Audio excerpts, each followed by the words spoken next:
And here we go. I believe we're live. Yes, we seem to be live. Welcome, everyone. A very good evening, very good afternoon, very good morning, wherever you are in the world, whatever time it is. A very warm welcome to yet another For the Love of Comics Sunday live stream. And this one, I think, is going to be a bit of a doozy. Usually in these live streams, I start by saying, this is not going to be one of those big marathon live streams, but this particular one has a good chance. I'm not guaranteeing it, but it has a good chance of actually being one of those marathon sessions because of what the topic is for this live stream. And just before we dive into that, I want to say hi to everyone who's here watching right now, everyone in the chat.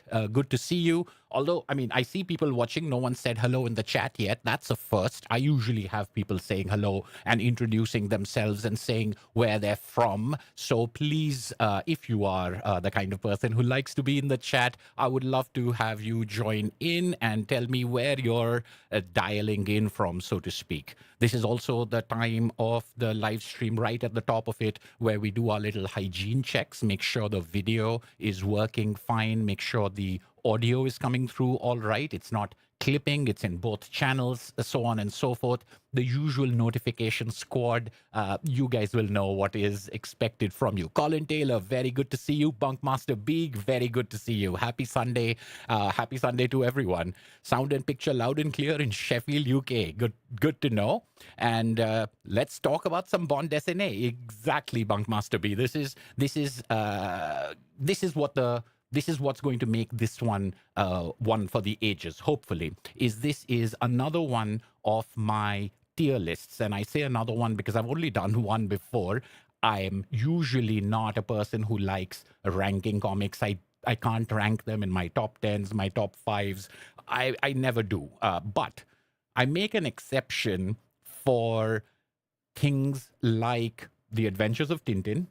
That was my previous tier list ranking thing, and The Adventures of Asterix, which is the one we are going to do today, because they're by the same creators, because they are part of the same universe or the series. There is a way I can justify ranking these against each other in a way that I wouldn't be comfortable doing with works by different artists and different creators. I don't know if it's actually a logical or rational thing, but this is the one out I've given myself. And of course, like any lists, like any kind of ranking, it's purely subjective, which is, I think it goes without saying, but I'd like to make sure that's known. And I'll get into a little bit more detail and fuss about the way that Analog Comics says I do. I'll fuss about things in a little bit more detail as we get going, but just going to take a couple of minutes to say hello to everyone over here. Shomadeep Banerjee, good to see you. Andrew, good to see you. Sound is loud and clear. Picture is fine. Very good. Javed, good to see you. Lash G, hello from Norway.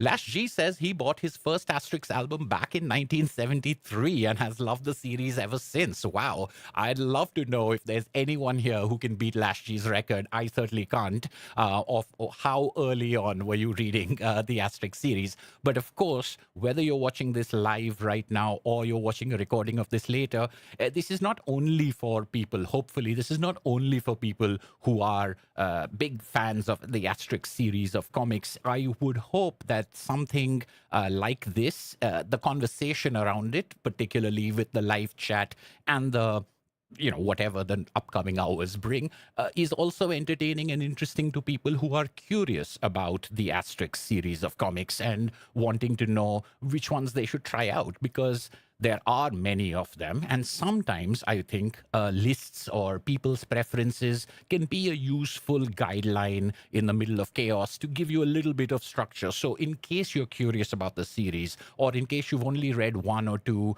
and either you love them and you want to know what to read next, or they weren't quite to your liking and you want to see if that's something that can be mitigated by another one of these adventures. I hope that this conversation kind of encompasses all of those possibilities. Weird Proc says, hello, excited to see this. I'm excited to have you here.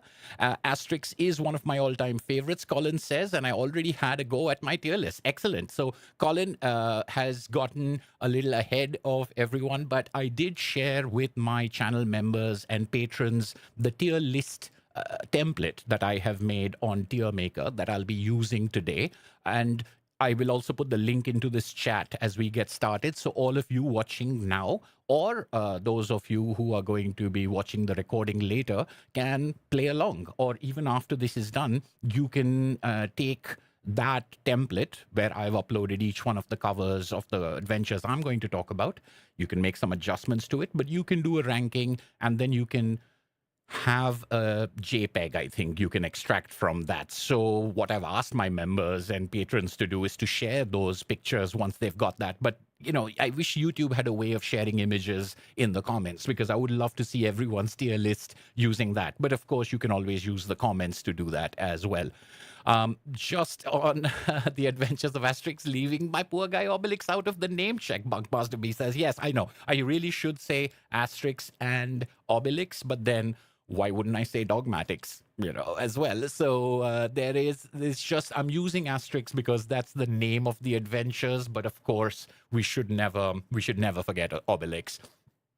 Greetings, Dinis Mantus, read it twice. Hello, good to see you. Javed has already started listing which is his favorite. Oh, The Final Banquet is my favorite in every book. Now, Javed, what would be interesting is, and this is not just to Javed, this is to everyone, there are a number of different things we can try to keep in mind as we talk about these adventures. I will be going chronologically. Actually, you know, let me just finish saying hello to everyone over here and make sure that I've gotten everyone. I think I have gotten everyone over here. Bunkmaster B started reading Asterix in 8th grade French class. That's great. I mean, I think this is a fantastic way to learn French, although I am not going to be this. Let's get started with the caveats and the disclaimers, and we can go back and forth. So what are we talking about today? We are going to be talking about the adventures of Asterix and Obelix and Dogmatics and the Gaulish village that holds out against Caesar and the Roman Empire, comic series by Goscinny-Uderzo. And that, I think, is the first thing that I want to mention, is today I will be talking about the 24, in the tier list, I'll be ranking the 24 adventures of Asterix as written by Goscinny and illustrated by Uderzo. And the reason I say this is because, as many of you will know, after the passing of Goscinny, Uderzo did continue the series, writing and drawing himself. I think he had 8 albums, and then you had a new team of people bringing new adventures of Asterix and the gang, and that continues to this day. I'm not going to be talking about any of those, and there are a number of reasons why. One, because I haven't read many of the ones that, say, Didier Conrad illustrated. I haven't read any of those except for The White Iris, the most recent one, and the ones that were written and drawn by Uderzo, although I have read them and I do own them. I, like many people, don't consider, I haven't been enamored with them. Now, if that is because of nostalgia, because they were later than the other ones that I read, or if they are, if I'm being unfair, you can let me know in the comments. I know that there are some people who will take some of those adventures that are written and drawn by Uderzo after Goscinny's death. They will take some of them and put them higher, if they were ranking, than some of the ones that Goscinny and Uderzo collaborated on. That is absolutely fine, and that would be a list that I would be interested in looking at if you're making that. But in my opinion, the way that I think about the Asterix series, the Goscinny and Uderzo collaborations occupy a very specific and a very unique kind of place. And I don't think even the best of the Uderzo-only albums gets close to, I don't want to say worst, but the least of the collaborations. That's just my opinion, but this is my tier list. So that's the other thing that I was mentioning ahead of time, and I think most people are aware of this, but it's worth saying once again that this is absolutely subjective, like all rankings and all tier lists and all top 10s are. It's absolutely subjective. It is my opinion and my opinion alone. the whole point of it is to use it as an excuse to talk about comics, which is basically what I like to do on this channel, is use things as an excuse. So even if I have a top 10 or a thematic grouping or anything like that, it's just an excuse to talk about comics. So what I'd love to know is where you disagree with me on, either through your own list or through your comments over here in the live chat or in the comments later in the recording. As far as the live chat is concerned, do make sure that it is switched on to, that you have toggled live chat and not top chat. For some reason, top chat decides to select only a few comments, not all the comments. If you want to see everything that everyone is typing at this point of time, and later on in the recording, this does become available as well after a couple of hours, I think. So make sure that you've got live chat on, whether you're watching right now or later in the recording, so that you don't miss any of the comments. The comments, as I always say, are the reason for these live streams, and they'll often contain things that are much more insightful, much more knowledgeable than what I'm doing over here. I'm just sort of facilitating this conversation many of the times. And also, people on the live chat are very quick with the Google.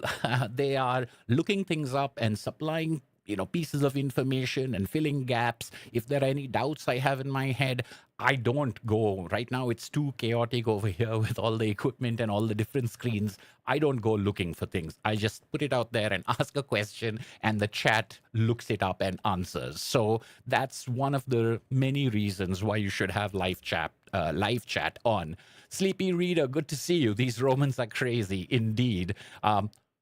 Quiz question: which was the first Asterix comic? Which was the first adventure to feature that line? There are firsts and things like that we'll be talking about. Greetings from Portugal. Good to see you here. What are the thoughts on the new Asterix collector's editions? They're a little bigger in size. Have tons of. Oh, this is not something, shockingly, that I'm not aware of. The new Asterix collector's editions. I have in the past talked about how I'm not a big fan of the shrunken down editions of Asterix, some of them being the original translations of Anthea Bell and Derek Hockridge, just smaller in size and made into compendiums. And I also talked about the paper cuts editions for the US market, that while they're absolutely fine for brand new readers, for people who have read the adventures, they are a little disappointing. And I've explained why I feel that way in one of my videos. I think it's called Are These a Worthy Upgrade? So you can check that out on my Asterix playlist, which I believe I have linked in the description below. I obviously have a big Asterix video, and I have a previous live stream in which I talked about my top 6 Asterixes, and I only talked about my top 6, sort of mirroring my top 6 Tintin video. But after the tier list of the Tintin albums was met with a lot of enthusiasm, people kept asking me, when are you going to do an Asterix tier list? So this is the day in which I'm going to tackle all 24 of them. But in order to keep it within 4 or 5 hours, those are the only ones I'm going to look at, the 24. So getting back to that caveat, it's just because I put them on a different pedestal, and that might be because of nostalgia, that might be an inherent bias I have, but I feel that if I had included some of those other adventures, they would absolutely have been at the bottom. And so that's just a very perfunctory thing. And so I may in the future do another ranking of those adventures, like everything after Goscinny, separately by themselves. Maybe, let's see, maybe a couple more from the new team after a couple more adventures come out. But this is the one that we're looking at today. For today, I would also like to make sure, so you say everything is good over here, that's good. Now we will switch to the B cam. So first of all, this color will go away, and let me know if that is in focus, if the exposure of that is good for you, and if there's a glare or a bright, I'm asking, I don't know what I'd do if there was, but maybe I can do some manual adjustments if this is not looking good to you. But if it is in focus, if it is, the colors are looking good, let me know that the B camera is also working well. So you can see how we'll be taking a look at things, and you can put in the chat again if there are particular things you want me to look at. But this is also the editions that I'm going to be using. These are also the editions that I had in my Asterix video. These are the Asterix omnibuses.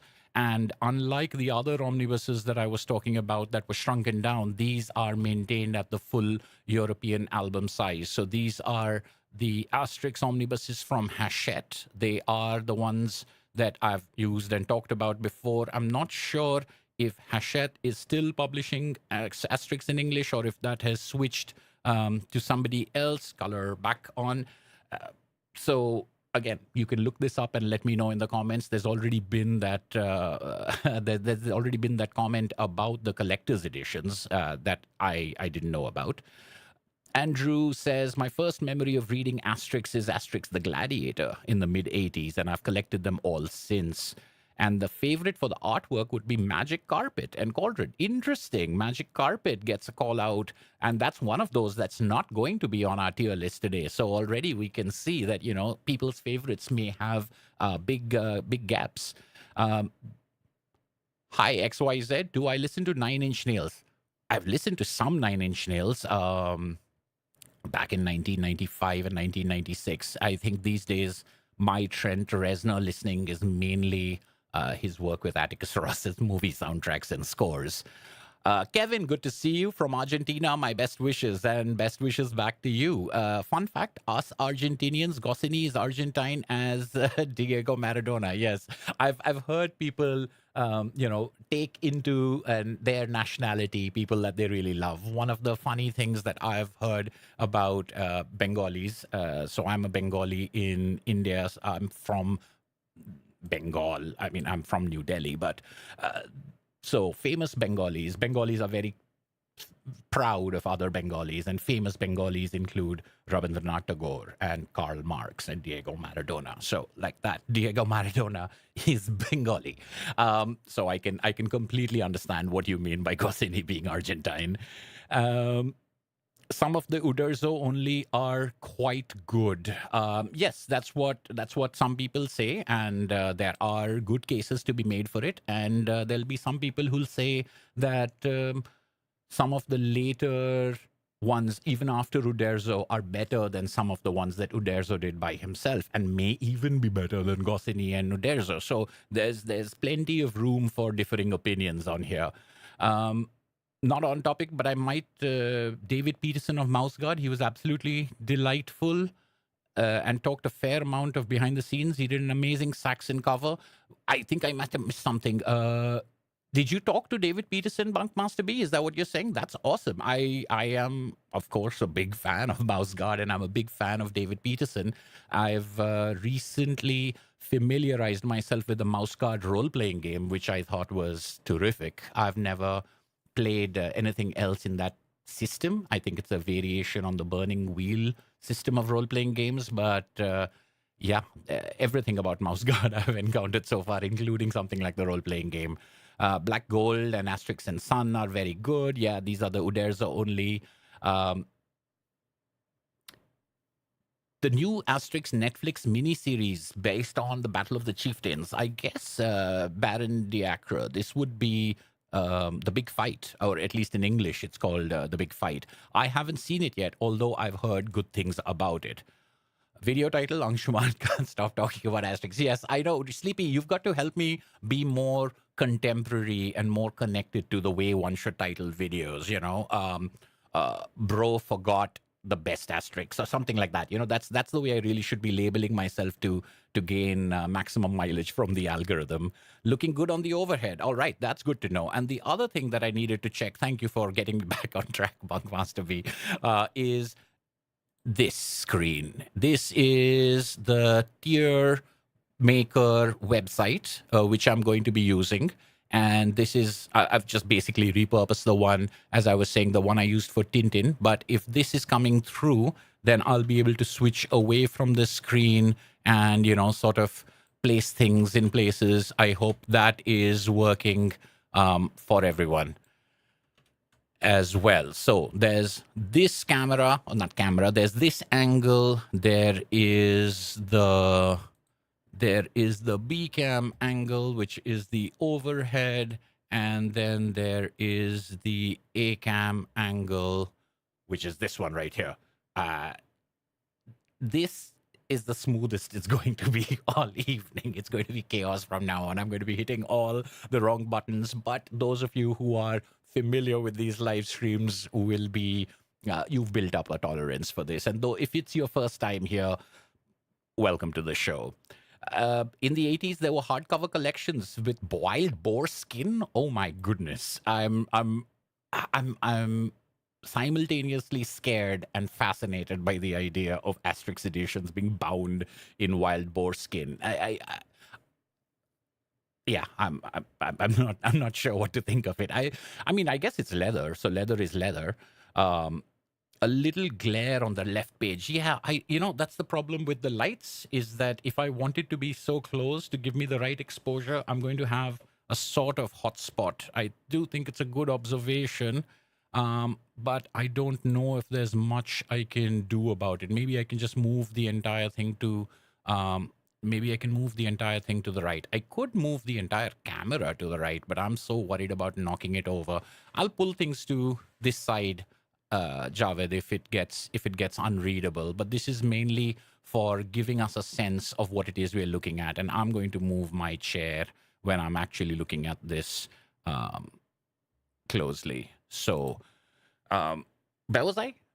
Yes, caveats. What I'm going to be using, so back here, I'm going to be using these omnibuses. Of course, each of the individual albums are available in paperback, and I believe in hardcover form, with covers like this individually. There is a box set in which you can get every single one of these and a few more, not just these 24 that I'm talking about here. And these omnibuses from Hachette themselves continue into the later adventures after Goscinny's death as well. So the ones that I am using over here are going to be mine, but they are pretty faithful apart from the original colors, etc., which isn't quite the same thing, but they are quite faithful and they're the same size. And I love these omnibuses. There are people who have asked me about this. So my older video, my Asterix video, which is the introduction to the series, and I talk about each one, I do have links in the description of this video as well. So these are Amazon affiliate links. So if you use those links, I get a little cut of those. I tried to get non-Amazon links as well, but I couldn't arrange for them because of various technical issues. But if you are in the United States and you want to pick up any of these, you can find the links below. If you're not in the United States, you can still use the links below to get the ISBNs, to get these exact editions, because there are now a number of editions. But I like these because I was able to complete the set, as I talk about in my old video. The latest edition are the gift editions, which contain 5 volumes in lovely hardcovers, Colin says. So that's interesting. 5 Asterix volumes, but are they full size? Because to me, that album size, the original European album size, is quite important. I think shrinking it down particularly makes the font a little harder to read, and the artwork, is diminished, because I think the artwork was created for a larger page. So the big fight was very appreciated. The creator is very loved. All right. Great. Now we are on. I'm trying to think if there were any other caveats. So what were my caveats? Links below. Put live chat on instead of top chat.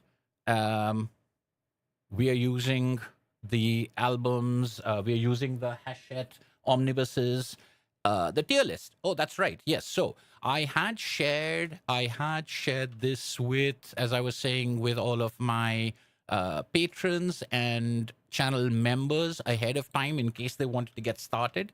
But I am also going to put it down into the chat, right? Can I put it down? Oh, I'll have to go here. All right. So here's the link in case you can tell me if that works for you. You should be able to see my templates, the template that I've created for the Tintin as well as for the Asterix. You can go in there either now or later and start doing your own arrangements. So therefore, I think, what else am I leaving out? Am I forgetting something? Oh, yeah. Hit like.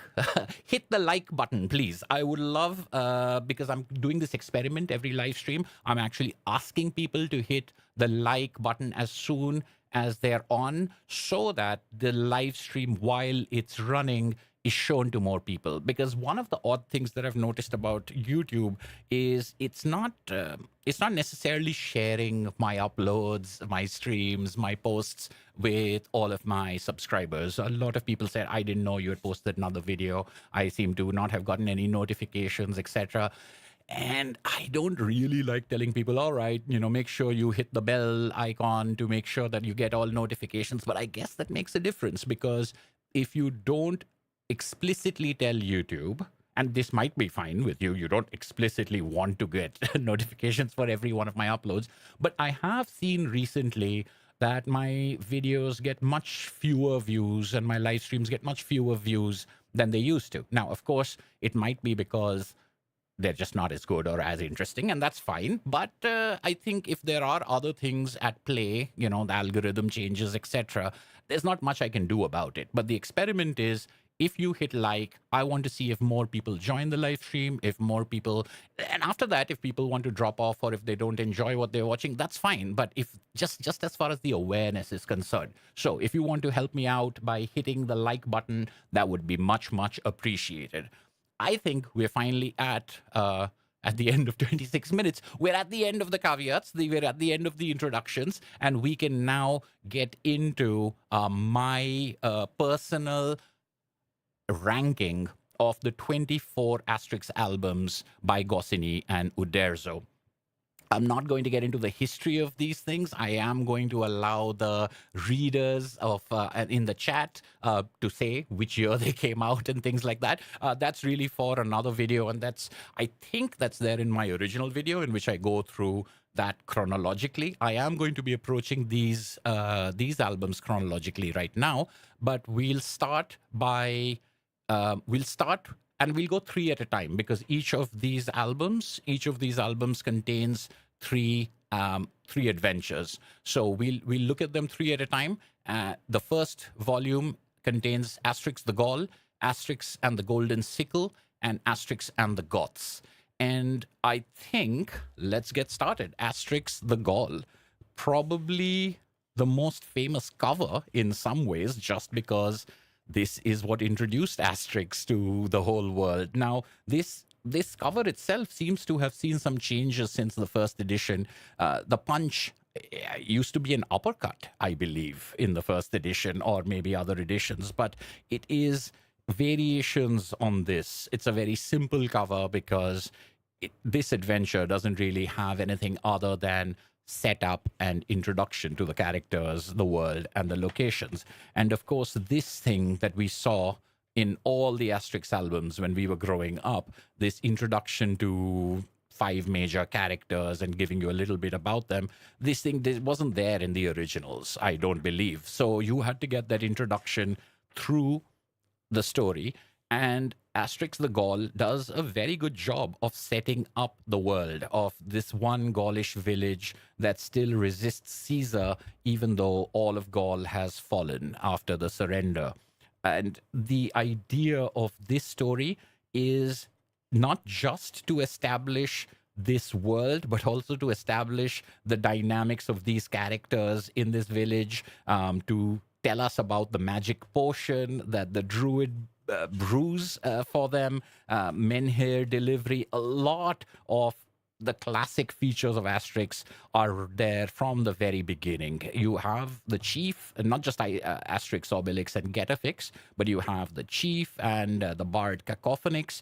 You've got them all in here. Of course, we don't have every single character. For most notably, I think, characters like Fully Automatics, that's another thing. I'll be using the English names, but feel free to put in the names in the different languages and the translations that you have encountered in the comments as well, because that's another great thing about Asterix, of course, is the names and the wordplay and the puns. But in the first volume, you've got some things that are established from the very beginning that will hold true for the entire series. And then you've got other things in which the voice has yet to be found. And that balance of it makes it very much an early work. But unlike, I would say, unlike many other early works or early volumes in long running series, Asterix the Gaul is a surprisingly complete and fully baked one. The story is the least high stakes story in some ways. They don't go traveling very far. They're right around the village, that one of the camps, and the hijinks with the Romans are a lot. A lot of the slapstick over here is something that you'll see throughout the series. The wordplay is also existent in here, but not at the highest level of or that the series will achieve. The magic and the jokes that have to do with Asterix and Getafix kind of playing with the Romans, including this very funny, hair growth serum that they make them have instead of the magic potion that they think they're getting them to make, and the kind of hijinks that ensue from that are great fun, but they're just not as complex and as mature as they would be in later adventures. Also, the art style is yet to be fully formed, although a lot of the characters are pretty recognizable. There's Caesar himself showing up. They're pretty recognizable of how they would be throughout the series, but you'll see a couple of different things. I think for me, when I was young, I didn't read this as the first story. And so therefore, I was a lot more disappointed by the time I eventually got to this, because I read the albums all out of order. And so I found this depiction of Obelix, for example. He's a little leaner. He's a little bit more angular. The drawings in general are a little bit more angular and a little less rounded and curvy as they would be. You can see how Obelix looks over here. He's a little, more streamlined, I suppose. And even something like the menhir, like right here on the first page, that's not, you'll see the menhirs be bigger even on subsequent pages. But if you're used to the rest of the series, if you're used to the other adventures, and then you started reading this, it does strike you as a little odd. There are a number of other things that are a little not yet fully formed. The character of Getafix, Asterix, Obelix, their jokes and their comments are they're a little on the mean side at times, particularly Asterix and Getafix at the Roman camp. They seem to be out to just punish them for the sake of punishing them. There isn't, they're playing around with them, of course, but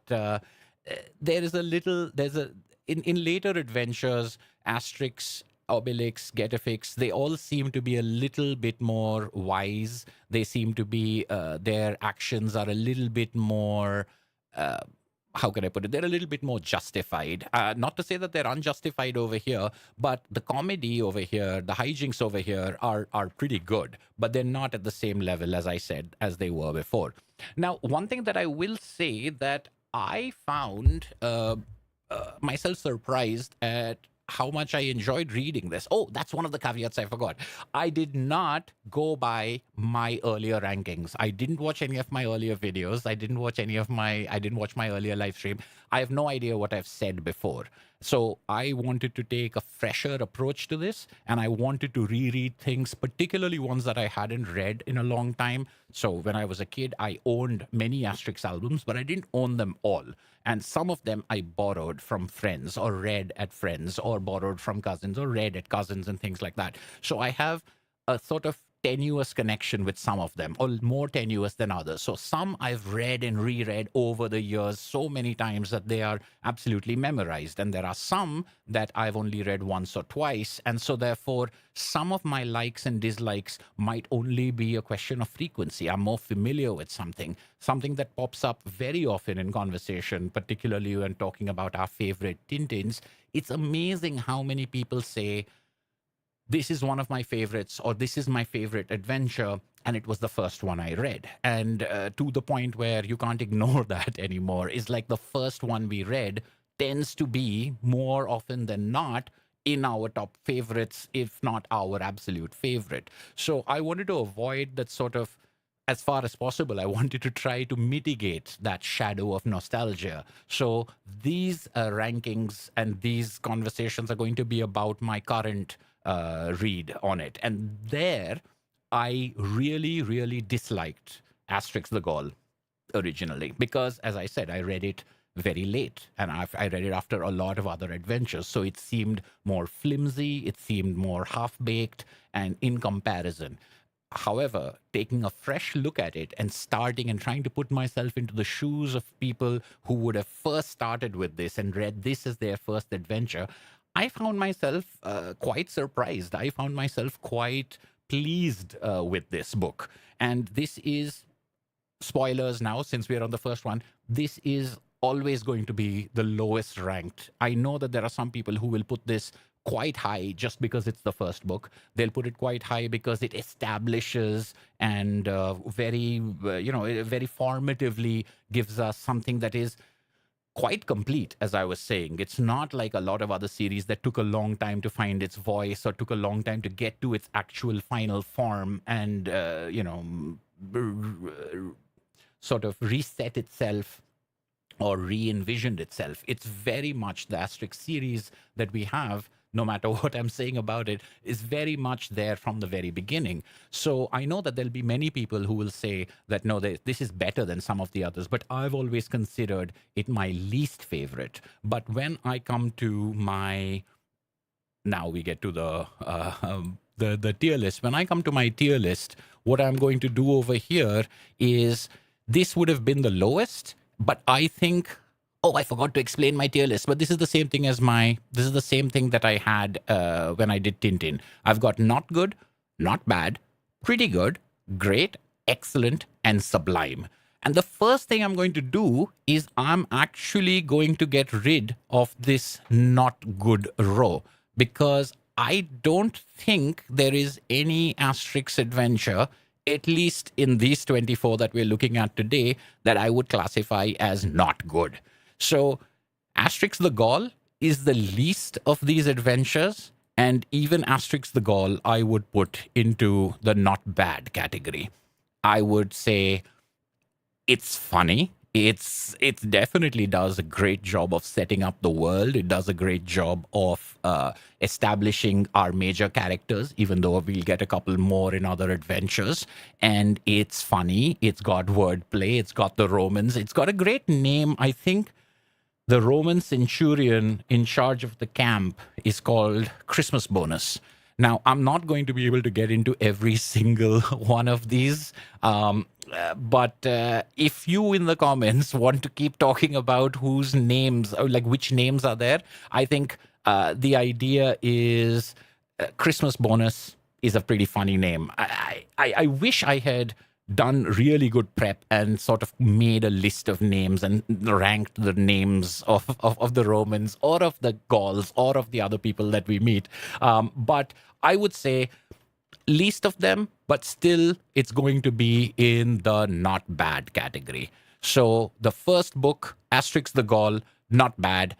In my opinion, it just gets better from here. It just keeps getting better and better as we go along. Oh, maybe I mean, not always, but the least of the Asterix adventures is not bad. Not bad at all. All right. Gore Vidal, good to see you over here. Paulo Costa, good to see you. Rob Liefeld drew the best Asterix. I must have missed that one. I don't have any Uderzo only books. Yes, not in this ranking. Maybe some other, maybe some other place. Caesar had such a pointy nose. Yes, indeed. I think that that's one of those interesting things in the first adventure, is how different in some ways the art style is from what we get used to. Asterix, Getafix, and Obelix, I think, are the ones that we would notice it the most. But Caesar, definitely, it's that angularity I was talking about. But the interesting thing is, the second adventure, Asterix and the Golden Sickle, it immediately upgrades itself. I mean, you can see both Goscinny and Uderzo, I think, do a terrific job of building on what they had established in the previous adventure, in the page layouts, in the character depictions, in the comedy, as well as the plotting of the story. In the Golden Sickle, you have Asterix and Obelix traveling to Lutetia. Now, correct me if I'm wrong, but that's modern day Paris. So they are going to travel to the big city in order to get another golden sickle. Now, in the first adventure, we had been introduced to the idea that Getafix uses a golden sickle to cut mistletoe. In this one, it's explained to us that mistletoe only has its magical properties if it is cut with a golden sickle, and mistletoe is a prime ingredient in the magic potion that the druid creates that keeps all of these Gauls super powered and gives them super strength. Although it's important to say it's not super powered, as in they're not made invulnerable, they're made invincible, and there's a difference between those two things, because every now and then they will point out that they could still be hurt by weapons. It doesn't make them impervious to swords or spears, for example. Even though a lot of the action and the fighting over here is the Gauls absolutely pulverizing the Romans whenever they fight them, there isn't obviously bloodletting and there isn't bladed weapons, but the idea of the bladed weapons being dangerous is something that does come up. So it's not invulnerability, it's invincibility. Super strength is what they get from this magic potion. So they travel to Lutetia, and over here you've got the crowded city, and it's the artwork is an immediate upgrade from the first one, and for that reason alone you know that it would be ranked higher. But you also have a pretty interesting story. I think earlier I may have referred to as a slightly third man-ish setup when they get to Lutetia, where the person they're looking for, the person who runs the Golden Sickle store, has gone mysteriously missing. And there also seems to be this increased black market activity of Golden Sickles where shady characters who try to sell them that are selling them at a huge markup. And so their investigations reveal what is going on over here, and they find their friend who has been kidnapped. And then there is a corruption thing, which there is a twist in this story. So already you can see the ambitions are immediately outstripping the rather simple tale of Asterix the Gaul, in which not only do you have them traveling out of their village, going to another place, going to a major city, and then that fish out of water comedy, but as well as their encounters with the Romans and their encounters, because Gaul is at peace right now. The Romans have conquered Gaul, but they're living in peace. So it's not like they're fighting them every step of the way. It's only their village. And so we're getting a lot more of the world, and we're beginning to see the history and the historical context being repurposed for these stories. So much more. And the comedy also goes to another level. You've got things about roads, you've got things, you've got gags about speeding. Things like this are getting more densely packed in. And one of the things that's the most enjoyable about the Asterix series of comics really is the density of the humor. It's rapid fire, the wordplay, as well as the physical gags, as well as the slapstick, and then the running gags. So these things are part of the joy of reading this comic, where you're not just reading to see what the entire story is going to tell you, but you're reading to see what the panel by panel jokes are going to be. But this does have a greater narrative bent and a greater narrative ambition, because, as I was saying, into this, because of this idea of the twist of uh, where the corruption leads. It goes straight to the top, as you would expect it to in these stories. But this adventure, I would say, the Golden Sickle, is not only it is well, it's a as I said, it's an immediate upgrade in comparison, and so therefore I would definitely put it ahead of um, I lost my screen. I knew this would happen. I would definitely put it better than Asterix the Gaul, but I might put this at the pretty good level. I mean, I don't know if that's just me because of the comparison, because reading it chronologically, it seems like such a significant jump from the first volume in so many ways. I might come back later on. I might put things that are more polished in some ways and more mature in some ways lower than the Golden Sickle, and that's something I'd have to think about. But for now, I'm going to put it at pretty good. And I'm going to say that it's going to the next level almost immediately, because this I really do think is one of those great jumps. And even when I think about Tintin, I don't think Soviets and Congo has that kind of jump. I think it's closer to I don't know, Tintin in the Congo to Tintin in America. And then you've got you kind of have a holding pattern at a one level, and then you get another jump, say with the Blue Lotus or with Cigars of the Pharaoh. It's that kind of thing. But I think in Asterix it happens a lot faster, and it happens in a much more exponential level, if I can put it that way. So I'll for now put it in at I'll put it in at pretty good. Okay, let me see if what the comments say about these two picks so far. Obelix's belly is invulnerable to Roman swords. Right? Yes, and there's some questions of consistency, and of course, as a series is being written, and a series that went for decades the way that Asterix did, will obviously end up with some anachronisms, not the intended ones, but there will also be some inconsistencies. I think I've noted people talking about how Asterix and the Golden Sickle, for example, makes a big deal about how dangerous it is to go to Lutetia from their village. So they're still in Gaul, they're still in France, and they're going from the village to this city, but that's supposed to be this big dangerous trip. But of course, later on in the adventures, they go all over the world. They go all over Europe, and they cross the ocean. And so it depends on what you're reading, because I've also thought about this idea of invulnerability, and I'm like, how come it's so convenient that it comes up at one point of one point of time and not the other. Navistrix. Yes, Navistrix is a name that appears here, and that's a good one. Carrying the menhir like a box. Golden Sickle is the only not bad one, says Colin Taylor. It has many of the problems, but it does have the sense of wonder. Yeah, I think that Asterix the Gaul obviously has a historical point. Like it is the first book, and it should be celebrated for the fact that it is the first book. But if one is to take a purely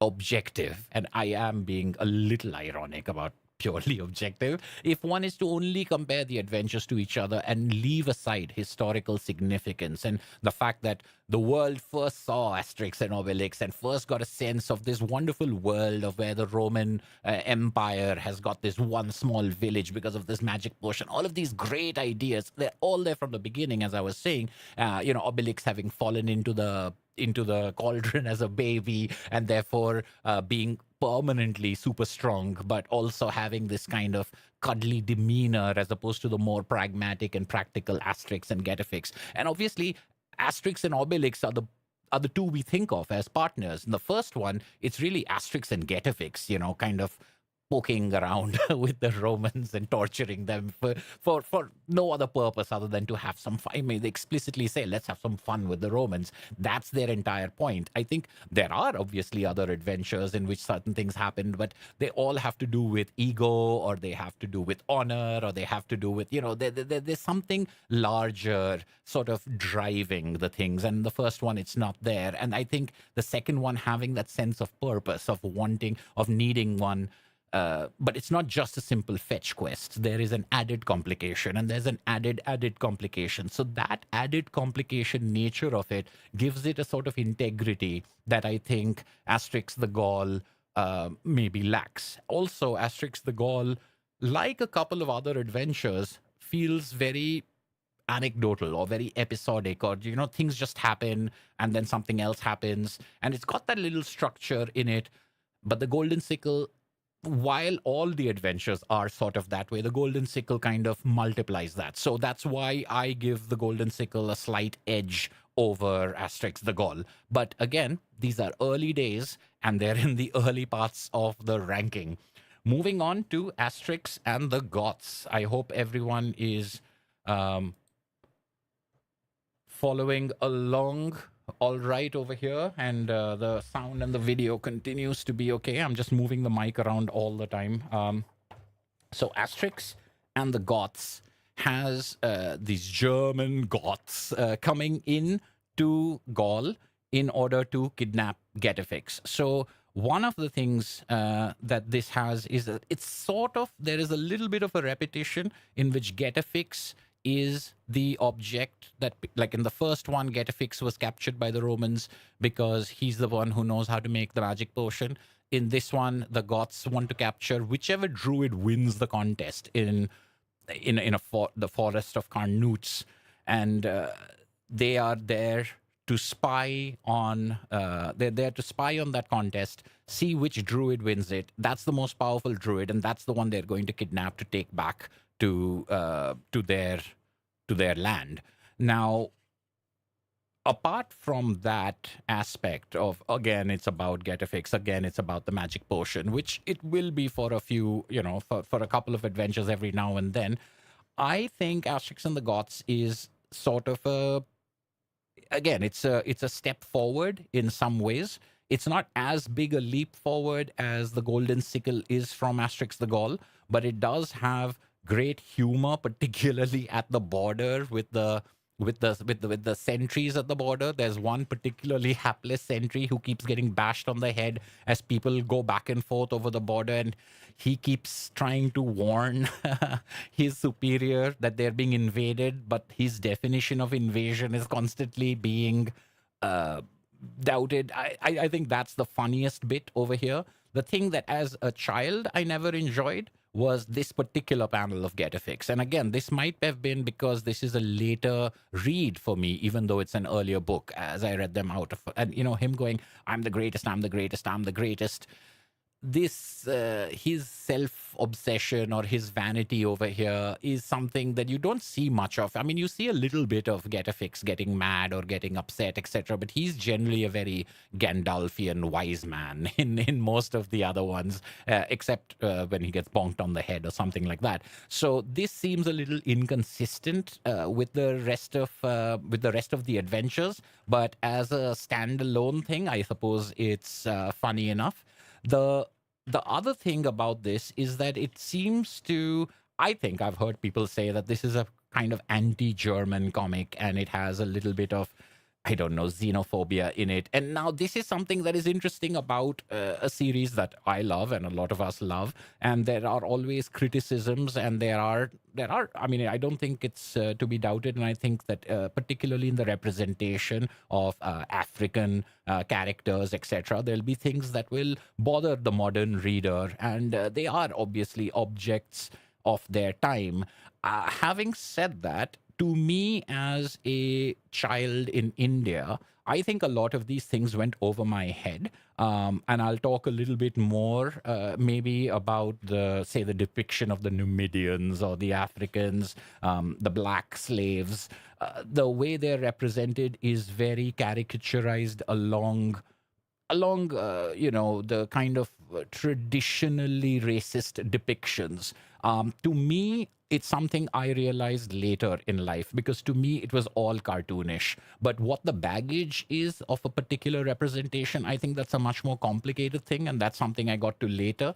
And I think the idea of the Goths over here being a particularly militaristic, marching, I guess, goose-stepping, these kind of things are not things that I absorbed when I was very young. What I did find to be quite interesting, and I am sure that this historians of greater, historians will be able to comment on this better, is when they are getting away from them, the one way that they decide that they're going to prevent the Goths from attacking Gaul again is to empower a whole bunch of tribal leaders, and not even tribal leaders, someone sweeping the road over there, by feeding them magic potion, and they immediately become very militaristic and very ready to conquer things. And this one page, I think, is pretty funny by many standards, but I'm sure there is some commentary. This is the different, the what's called the Astrixian Wars, but this is all the different tribes fighting each other. This person killed this person and that person killed that person, or well, they don't say killed, but they defeated. And so this idea that they just wrapped up the Goths in endless internal warfare in order to keep them away from Gaul and away from the Romans in Gaul as well, is kind of a funny idea, and I think it's well executed. However, it's not everything. It's not everything. Brilliant, I would say. So I would say that it's got a couple of great pages. It's got a couple of great gags, but to me, Asterix and the Goths, I think by this time the jump by the Golden Sickle not being matched, I would say, do I put it at not bad? Or is that selling it short? If it's in pretty good, I would say it would be... So, okay, so this is the same thing that I did with the Tintin thing. It'll be on the right, the best one. So if I'm going to rank, it's going to be ranked within that row as well. So maybe Asterix and the Goths is pretty good, but not as good as the Golden Sickle, which is obviously a controversial statement because in many ways it's more complex than the Golden Sickle. Artwork also has a significant bump. You have things like the font being different for languages, being used really well. But to me, once again, not the heights of the thing, and maybe colored by the fact that I know what's coming up later. But honestly, when I read the Golden Sickle and Goths back to back, as I did in reading this thing, I did enjoy both of them, but I think I enjoyed the Golden Sickle a little bit more. I think there's moments in Asterix and the Goths which they lag a little bit, but not for long. Yes, and all the different kinds of Goths. As a child, the Visigoths and the Ostrogoths and things like that, I'm not even getting into how much I learned, not just about history, which I don't know if it was much, but vocabulary. The kind of vocabulary that I picked up from Asterix comics would be an entirely different kind of live stream in which we could go through, this is a new word for me and this is a new word for me. But I would say that yes, looking at our first volume, Asterix the Gaul, Asterix the Golden Sickle, and Asterix and the Goths, the chart at this point of time would look somewhat, well, not somewhat, it would look like this. Is there anything I would maybe Asterix and the Goths would go down here? But I'll be generous for right now, and then I'll see how we're looking later and say, well, if I'm putting that as pretty good, am I saying the Goths is at that level, so on and so forth, the kind of torture that we understand tier lists to create for us. Going to the comments real quick before I move on to the next volume. Colin Taylor says he loves that page. I'm guessing the Astrixian Wars, but now I'm coming back to this thing. The power struggle part. Yes, there you go. That's exactly what I'm talking about. The power struggle in one page is great. I absolutely love it. That's the reason I think why the Goths would not be in the not bad category and would be in the pretty good category. That, as well as the soldier at the border, that's pretty funny. The use of the Gothic font, the use of Ostrogoths, Visigoths, etc. There are these kind of things. The Forest of Carnutes thing, here is one of those things I think, that's a slight inconsistency, although at this point of time it's just nitpicking, but that's the joy of it. The slight inconsistency, or it's like when you see in the previous one, so there's a little bit of a continuation, right? You've got the Golden Sickle telling us more about the Golden Sickle that we saw in the first volume, and them going to Lutetia to buy golden sickles, and they're in shortage because of this Druid conference that's going to take place. So the thing that's referred to in the Goths is set up for us over there, or Goths continues with it. But when we see the sickles, in the second volume, there are like thousands of them, many hundreds at least. And when we see the actual conference, it's not that big. It's a handful of them, but we see a dinner table sequence and all that stuff. So how was there a shortage, or why were they trying to create a black market when it's only 30 or 40 druids? What were the thousands of golden sickles for, etc.? It's one of those things that I think only comes up if you're trying to read them all in a row and trying to read them chronologically. It's nothing I had ever thought of until this attempt, and until this read through. So here we've got the first Asterix omnibus, the first three adventures taken care of. Moving on to omnibus number 2. This one contains Asterix the Gladiator, Asterix and the Banquet, and Asterix and Cleopatra. And I don't think it would be controversial to say this is where the series takes off from. I mean, all apologies to the first three. They're great, as I'm saying. But I would say Asterix the Gladiator is the first. I know there are people who say Asterix and Cleopatra is the first great Asterix adventure. And I know why they're saying that, and I know what they mean by it. But to me, Asterix the Gladiator, Asterix and the Banquet, and Asterix and Cleopatra, all three of them are great adventures. And they are recognizably the Asterix that we think of when we think about the adventures of Asterix. Asterix and the Gladiator is a terrific comic. I really, really like it. Now, I have talked a little bit about this. I think Asterix and the Gladiator is the one that I used for comparing the older Hachette omnibuses to the paper cuts translation and things like that. So this one, if you want, you can take a look at that paper cuts video to see me get into what translation issues I had with the new editions. And this is a thing that I think anyone who reads Asterix will acknowledge, is that more than the Tintin adventures and more than any other European comic that I've read from this time or even later, Asterix adventures really focus on wordplay. They really focus on puns and wordplay and banter, and that banter being linguistic gymnastics and comedy coming from language as much as it does from physical slapstick and visual gags. The balance is terrific. And I think even as a child, I felt this was a sophisticated comic, not only because of the fantastic drawings, but because of the language and the wordplay. So Anthea Bell and Derek Hockridge, I think for English-speaking, English language readers, are superstars, because we know that this is translated and we know that it must have been a good pun in the original French, but to translate that and to have that be enjoyable in English. Now, I don't want to get into the controversies, because I know there'll be people out there who'll say the English is not as funny as the original French, or the English is not as funny as the German translation, or X, Y, and Z. And I'm sure that's true, but for the English-speaking audience out there, Anthea Bell and Derek Hockridge's translations have been a major, major part of what made Asterix Adventures so appealing. Asterix the Gladiator is one of the ones I often say that you can broadly split. Let me change the camera. This is I'm gonna talk to you about this.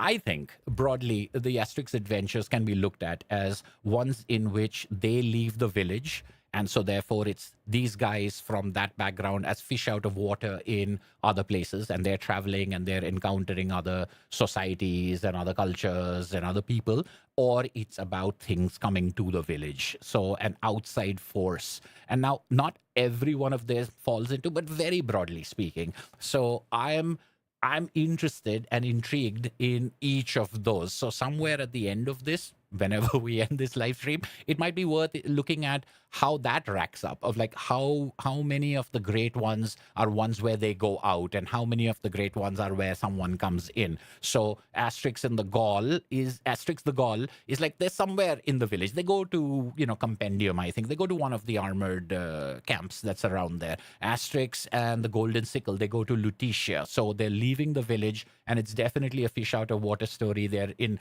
traffic jams and trying to figure out like why things are so expensive in the big city, as well as the corruption and things like that. So country bumpkins out in the big city sort of thing. The third one, Asterix and the Goths, it's them going and then someone else coming in and kidnapping, and then them going. So it's a little bit of both, but we'd consider that an outside trip anyway. And this one, Asterix the Gladiator, is them going out once again because of a kidnapping, but instead of being the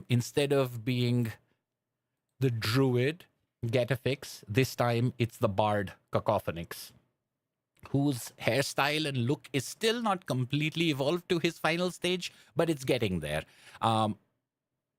There's good songs. Oh, I forgot to talk about the songs, but I don't know what song this is. Maybe it's because I'm Armorican that I love Armorica. So I forgot to mention whatever the song might have been earlier. As a young person, it was funny to me if I could recognize the song that they were making a version out of. And some of them I could, and some of them I couldn't.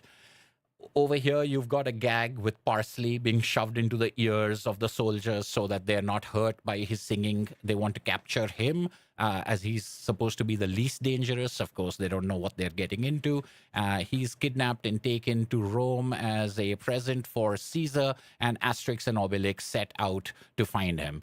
So you've got one running gag with the parsley. You've got another running gag with Obelix starting to bet and to play games, and his sort of playful nature and taking things not as seriously as maybe he should. And that's going to be something that's a running thing with Obelix throughout these adventures. And I think over here it's very well established. They set out on a boat over the ocean. Asterix in the ocean is a thing that is fantastic, which brings us to the pirates. And the pirates are recurring characters that are much beloved by people. So this is the first adventure in which the pirates show up. Their final thing over here, what do they say? The Gauls never miss the boat. Maybe not the greatest line, but you've also got economic crisis. Now, I'm not sure if this is an offensive stereotype against Phoenicians, or it's interesting because he was going to sell them as slaves, and instead, because they defeated the pirates, he's actually going to give them a lift, which is what he agreed to do. Even when I was young, that stood out to me as being pretty dark in some ways. But there's this kind of happy-go-lucky kind of approach to where they're like, "Oh, you are quite a businessman, aren't you? Like, you were just going to sell us as slaves." There's this kind of casualness that really makes it funny to me. It's not mean-spirited, and that's the way I feel about a lot of humor over here. I know that it can be translated sometimes as xenophobic, but it never quite crosses the line. Again, this might be me being just a biased from my point of view. Maybe I have an attachment to this, but I always felt this kind of gentleness in the ribbing and the humor that wasn't out to get people. And I think there are certain things in the later Uderzo only volumes, I think that might be the reason why sometimes I don't find them to be equal to these, is because while the humor seems similar, it seems to be going over I don't know, the line, if there is such a thing. Asterix the Gladiator has a number of funny things, but one of the things that I really enjoy about this is once they enter the gladiatorial area, where they realize that Cacophonix is going to be thrown to the lions, and so therefore they've got to become gladiators to try to find this. And while this guy is trying to get them captured to be gladiators, they end up finding the same guy and saying, "Make us gladiators." And so that's a nifty kind of reversal, and it's funny. But once they join that, it's their behavior and their the fish out of water part of it, of how they change and affect the people around them and how the systems around them are is unable to kind of cope with them, to deal with them, that I found very funny. And that's a thing that will come up over and over again in some of the best Asterix ones. And I think Asterix the Gladiator sets a template for that of, well, they come in here, and once they've taught the gladiators to play these games like charades and word games and things like that, they don't want to fight anymore. They just want to play those games. So the effect that Asterix and Obelix have on other people, have on the Romans, have on the gladiators, is comedic, and at the same time, it also feels like there is a little bit of a message in some ways. There are some wonderful gags over here. I think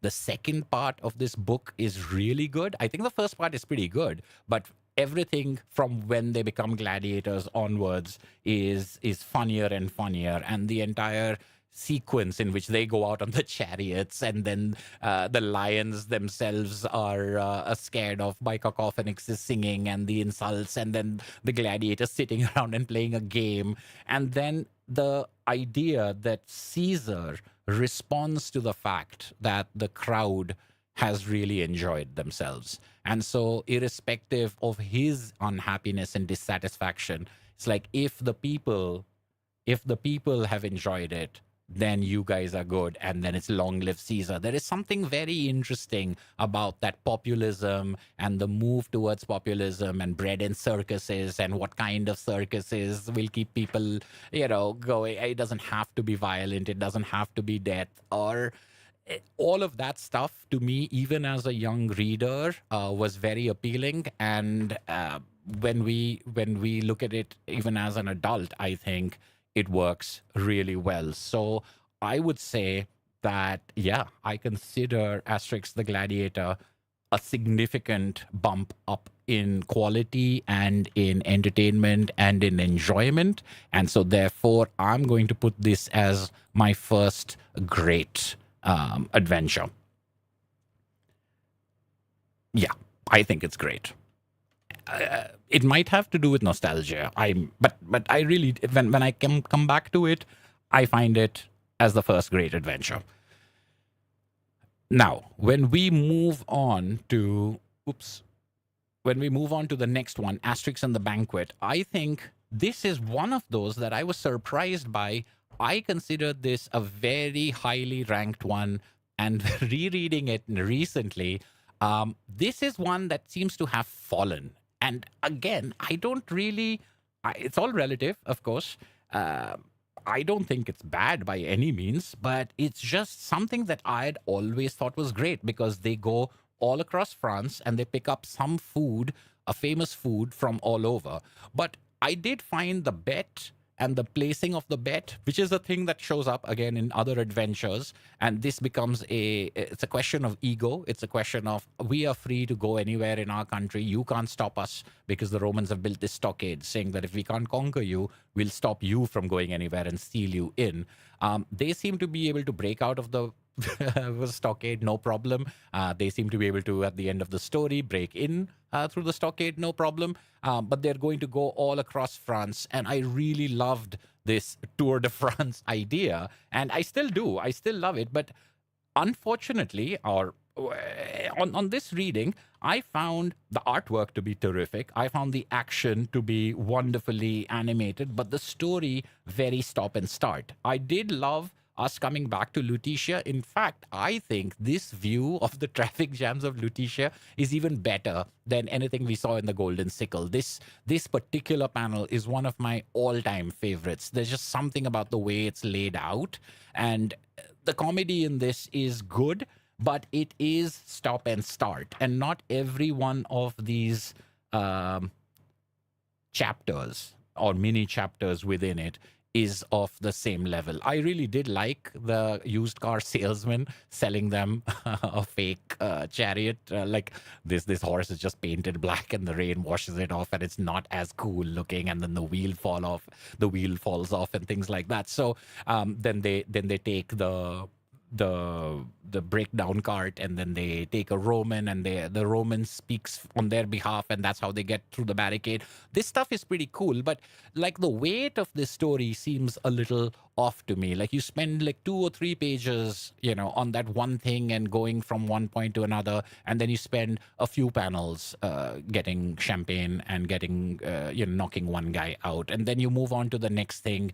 And it's that stop and start episodic nature of this story that I think could have been great. And I think there are stories out there that are that good, but I don't know if this is as good in rereading as it was originally. This is not to say that the parts that are funny aren't fun. I mean, the parts that are funny are really funny, and I particularly like this idea of in this one thing where they go into the maze of streets over here. You've got this. You've got this prefect, I think, or maybe I think he's a prefect. He goes into the maze and he leaves himself a little trail so that he can find his way out. But the resolution of that comes only in the speech bubbles as Asterix and Obelix are leaving this area, and which is like, oh, you've been dropping these stones, I've picked them up for you, sir, sort of thing. And that joke happening off screen in some ways, happening just as part of this, all of these things going on over here. This is a great panel again. So it has moments of brilliance. It has a lot of moments that are funny, but the stop and start nature of it, and there are some. By the way, these people who are over here, are they famous people? Because the way they're drawn and the way they're depicted, for some reason, I think struck me, even when I was younger, they struck me as being different looking than other drawings. And I this time when I was reading them, I was like, maybe they're famous people, or maybe it's a reference to some movie or TV show or something like that. I'm not sure, but all of this stuff is a little more on the episodic side, and that prevents the momentum of the story from building up. And they do end up collecting a big bag of food, and I think the food part of it is the most appealing. You're getting sausages from here, and you're getting humbugs. I had no idea what humbugs are. I still wonder if I know what humbugs are. They're kind of like a peppermint or something. I mean, I'm guessing they're a sweet. It's funny that I've never looked that up. And then you've got them coming back, coming back through the barricade and proving their point. And then you've got, the banquet at the end over there. So I would say good story, but a little bit of a letdown. Well, maybe letdown is too strong, but it's not at the same level as Asterix the Gladiator. I would definitely put it ahead of Asterix and the Goths and Asterix and the Golden Sickle. I don't know if pretty good at the top of pretty good is the right place, or at the beginning of great. I don't automatically feel it's great, but now I feel bad because I definitely used to think it's great. And it's one of those, as I said, that I've changed my mind on. But yeah, you can tell me if you disagree. All right, let's quickly take a look at the comments in Gladiator. Whoa, wow, there's a lot of comments over here. That's fantastic. I'm probably not going to be able to read through all of them. I have the Goths in pretty good, just behind the Gaul. All right, yeah. United Nation of Druids. There was only the Lutetia Conference, right? Cleopatra is the freaking best. Take them away to the royal. All right, Lohit, we'll see what I think about. It's coming right up. Comics perspective, Asterix in Britain is not as funny in English as it is in Latin languages. I've heard some people say that, but I'm going to. Well, we'll get to Asterix in Britain. I hope. I mean, I hope I'm not taking it too slow. Maybe I should speed up a little bit. Maybe it's because I'm a Londoner. It's a classic English tune. I see. All right. Pirates are a parody of the Redbeard series. Yes, I know that particularly because of Earl Grey's videos on Redbeard. I got here. Have you seen the new versions of Paper Cuts? Yes, Follow Smoke. I have, and I have made a video about it a couple of years ago. I wasn't a big fan of the one volume that I got because they're on issue 4 now, massive hardcover single issue. Oh, Oh, that I didn't know. I didn't know that they're bringing out, Paper Cuts is bringing out massive hardcover single issues. I only saw the shrunken compendiums. But the most important thing to me is the translation. Is it the original Anthea Bell, Derek Hockridge translation, or is it the same translation that they commissioned for their editions? Because I did not enjoy those translations in comparison to the other English. I can't obviously compare to the French. Gerfix is not as vain. Yes, that's true. Gladiator Caesar expressed his trepidation about Brutus. Yes. Yeah. He said that, I've got to keep an eye on this. And when he asked for applause, he also says that to Brute. And you have a footnote that says, as we see in William Shakespeare's Romeo and Juliet, he turned out to be right. It's odd that you would refer to a fiction or, to a play rather than to history. But I guess that's what they're doing. They're treating Shakespeare as recording history. It is a funny moment with Brutus in there. Gladiator as your first great as well, right, Colin? We agree on that. We are going to skip over because I don't want any spoilers or what I'm going to do about the rest. It's the first Asterix book you ever read, Ritwik, The Gladiator. It is a great book, yes. World War II was still fresh in people's memories when this album came out. I think maybe it was Asterix and the Goths that you're talking about over here with the German depiction, yeah. The traffic jam in Lutetia hasn't even cleared from the last time they were here in the Golden Sickle. Yeah, I think that's pretty funny as well. I mean, I should have done that comparison, but it would have been hilarious if they'd used the same people in the traffic jam to actually drive that point home. The original title for The Banquet was a play on the Tour de France bicycle race, right? And it makes sense, but I think there is also a way, I don't know, maybe the appeal to it was very appealing to me as far as the Tour de France idea was concerned, because to me, I got to know a whole bunch of names of places in France. So that would have been the first time I ever heard of Nice or Lyon and things like that. And I also got to know the old Gaulish name or Roman name or whatever. Cleopatra, Governor in Banquet is based on Peter Ustinov. Oh, interesting. That would be, okay, I'll have to look into that. The Bengali translations are pretty good. Yeah, I wouldn't doubt it. I've not read them, but I've heard very good things about them, as well as the Bengali translations of Tintin, actually. But with the wordplay and things like that, I think Asterix is where you really get to against the grain with Banquet for all the reasons you say. Doesn't feel as tight and focused. Yep. I think that's why my problems with, again, problems is a very tough word to use. That's why it's not the same. It's a little too stop and start. Asterix and Cleopatra, on the other hand, is called the greatest story ever drawn. It was advertised as a big thing, and as the comments have been pointing out there, it was a huge first print run. That means that the popularity of the series was just growing and getting more and more, and this is definitely one of the most ambitious and one of the largest scopes, because you go to Egypt and then you have even with the depiction of snow, etc. We'll see this again later, but you start seeing things with color and light and shadow, etc.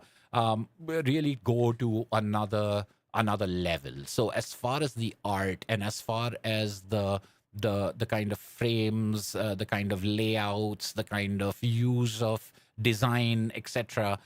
This is a significant work. Now, funnily, I didn't read Asterix and Cleopatra until much, much later. This was one of the last Asterix albums, Goscinny-Uderzo albums that I read as a child. It's just that arbitrary nature of things.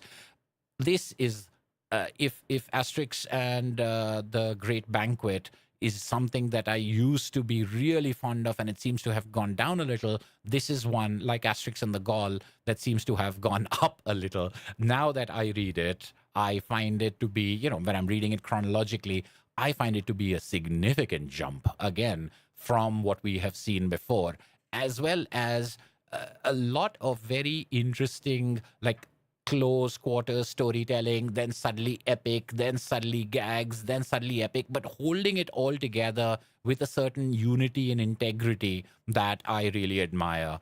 Seeing Asterix and Obelix in Egypt is great fun. Obelix really starts shining as, I mean, like, he's always been a comedic foil, but he really comes into his own in some ways over here. And the like these sequences, including of Obelix breaking the Sphinx's nose, they're great. They're just terrific. All the stuff on the water is terrific as well. I would say that Asterix and Cleopatra, I would, as a youngster, maybe, I felt it wasn't as zany in some ways, or I didn't necessarily enjoy it sitting in one place or in one scene. But as on rereading and over the years, it has really climbed in my estimation. There's a lot of interesting stuff with the Romans and the Egyptians also happening in the background. Cleopatra herself is a very interesting character. She's not just outright heroic or a good guy or something like that. There's definitely a sense of imperious royalty, but she also has something to prove, and she's also angry with Caesar. This seemed like a more grown-up comic, which might be one of the reasons why it didn't appeal to me as much as a kid. I think a lot of stuff kind of went over my head, and upon rereading it, you kind of get the more subtle humor. And at an age where I was more about the slapstick and looking for the paths and the violence immediately, this had too many of those other things going on in it. But honestly, Asterix and Cleopatra is also what I would consider a terrific comic. So in our tier list, I would say it's pretty, I think it'll be pretty good. No, not pretty good. It's going to be great, and I will put it ahead of Asterix the Gladiator.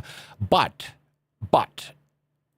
if you told me that Asterix the Gladiator should come on this side of Asterix and Cleopatra, I'd be okay with that as well. I mean, that's definitely the way I would have gone. Like when I was younger, I might have put Asterix and Cleopatra even down here at the beginning of pretty good, if not at the end of top. It's gone up a lot. But has it really crossed Gladiator? I don't know.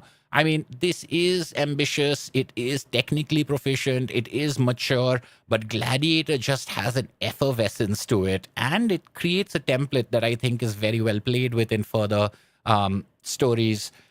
I mean, Gladiator is something that I could even go into excellent now that I'm thinking about it. All right, I'm going to keep it at this end of great right now. And if I put stuff into great, they're going to have to go a fair distance to get in front of that. But that's what we'll go with for right now. We'll come back to it. So I'm putting Asterix and Cleopatra to the left of Gladiator, not as great as Gladiator, but still occupying the great category. And that ends our second omnibus, which means that we're through 6 of these adventures. I better speed up, I think. Otherwise, we're going to... we're really going to test the limits of our patience over here. Quick check on the comments. And a little water break. This is a reason why I should have people on as guests in my live stream, because otherwise I can see everyone's chat, but I'm just speaking constantly. Apart from the wear and tear on your ears, there's also the thirst that builds up. Lohit says, Anshuman, I learned more about Egypt from this than my NCRT. NCRT being the school government textbooks, history textbook. The Broken Sphinx nose gag was awesome. Yes, I think, isn't there another one in which the nose of the Sphinx was in Magic Carpet or some? I don't know why this. Maybe I'm misremembering, but the Egypt stuff was terrific. Especially, I think the boats on the river. That is what I think about when I think about boats in Egypt. If I think about ancient boats, I think about those boats and the galleys and stuff from Asterix. So yeah, what Asterix taught me about history in my head, in my imagination, is almost incalculable.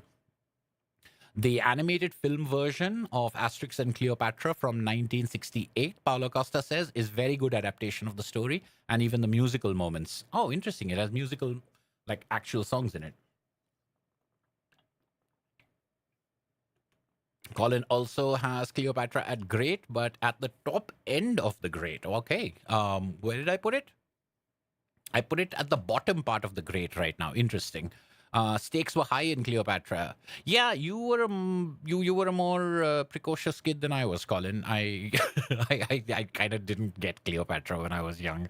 But yeah, more love for Asterix and Cleopatra film from Weird Proc. All right, I'll have to check out these films. I don't think I've seen. I think I started watching some Asterix movie that had Gerard Depardieu as Obelix, and I don't think I enjoyed it. And I can just read the comics again instead of watching a movie the way I usually go. Yes, and I've heard good stuff about the latest Netflix series as well. All right, moving on to the third volume. We've got over here Asterix and the Big Fight, which is what I think somebody was referring to as the Battle of the Chieftains. That might have been a translation of the French title. Asterix in Britain and Asterix and the Normans. And over here, you know what? I'm going to speed up because I don't want everyone to fall asleep. I'm going to move through these faster and faster now because it is about the tier list and it's not about summarizing each story. Asterix and the Big Fight is, in my opinion, a terrific comic. I love it. I loved it as a kid. I loved it in the middle part, and I loved it on the reread. I don't think this is one that I had read very much as a child. It wasn't one of the ones that I owned, but it was hilarious. And I could tell there was something about the political satire over here where you have a chieftain who's a Gaulish chieftain who'd definitely want to be a Roman. So there was something about that, like I wouldn't say a collaborator with the invaders or something like that, but the people who are like there are, I think growing up in India, the colonial hangover is a thing that one talks about a lot. There's an entire group of people or a generation or maybe a class who would just rather have been British lords is the joke in India. So I think somewhere I could relate to why this guy was picked as the champion to go up against vital statistics in this ancient thing, and that part of it is brilliant and funny, and them convincing him to join and him not wanting to take on this suicidal role was funny. But I think getting bonked on the head and losing his his get-a-fixness. He is quite silly and ridiculous throughout this because of the bonk that he's had on his head, which means that he cannot make the magic potion, which means that the thing that would make the chief unbeatable in this challenge kind of fight is no longer there, and Asterix has to take on the sort of trainer role to help train vital statistics in boxing. And so it's going to be a boxing match, although I doubt that, the Gauls and the Romans had boxing. But that's sort of the joke. And there are so many jokes in this, and the larger political thing and the internal gags and the weird things that Get-A-Fix ends up making, and the way that all of the potions are backfiring. This is the kind of stuff that I think is what we saw in Asterix and the Gaul, with all the weird potions that he made with the hair growth and all that stuff. This is the same kind of humor given a lot more structure, and that entire structure of this world, of this challenge, of what's going on in this thing. This is dense and it's naughty and complicated, and it's got so many little internal jokes and cycles. I really honestly feel that and again, there might be people who do not like this at all, and they feel it's too silly, and they feel it's too I don't know. If you have criticisms for this, put them in the comments and in the chat, and I'll take a look at them. But to me, the Big Fight is a great comic. So when I'm looking at our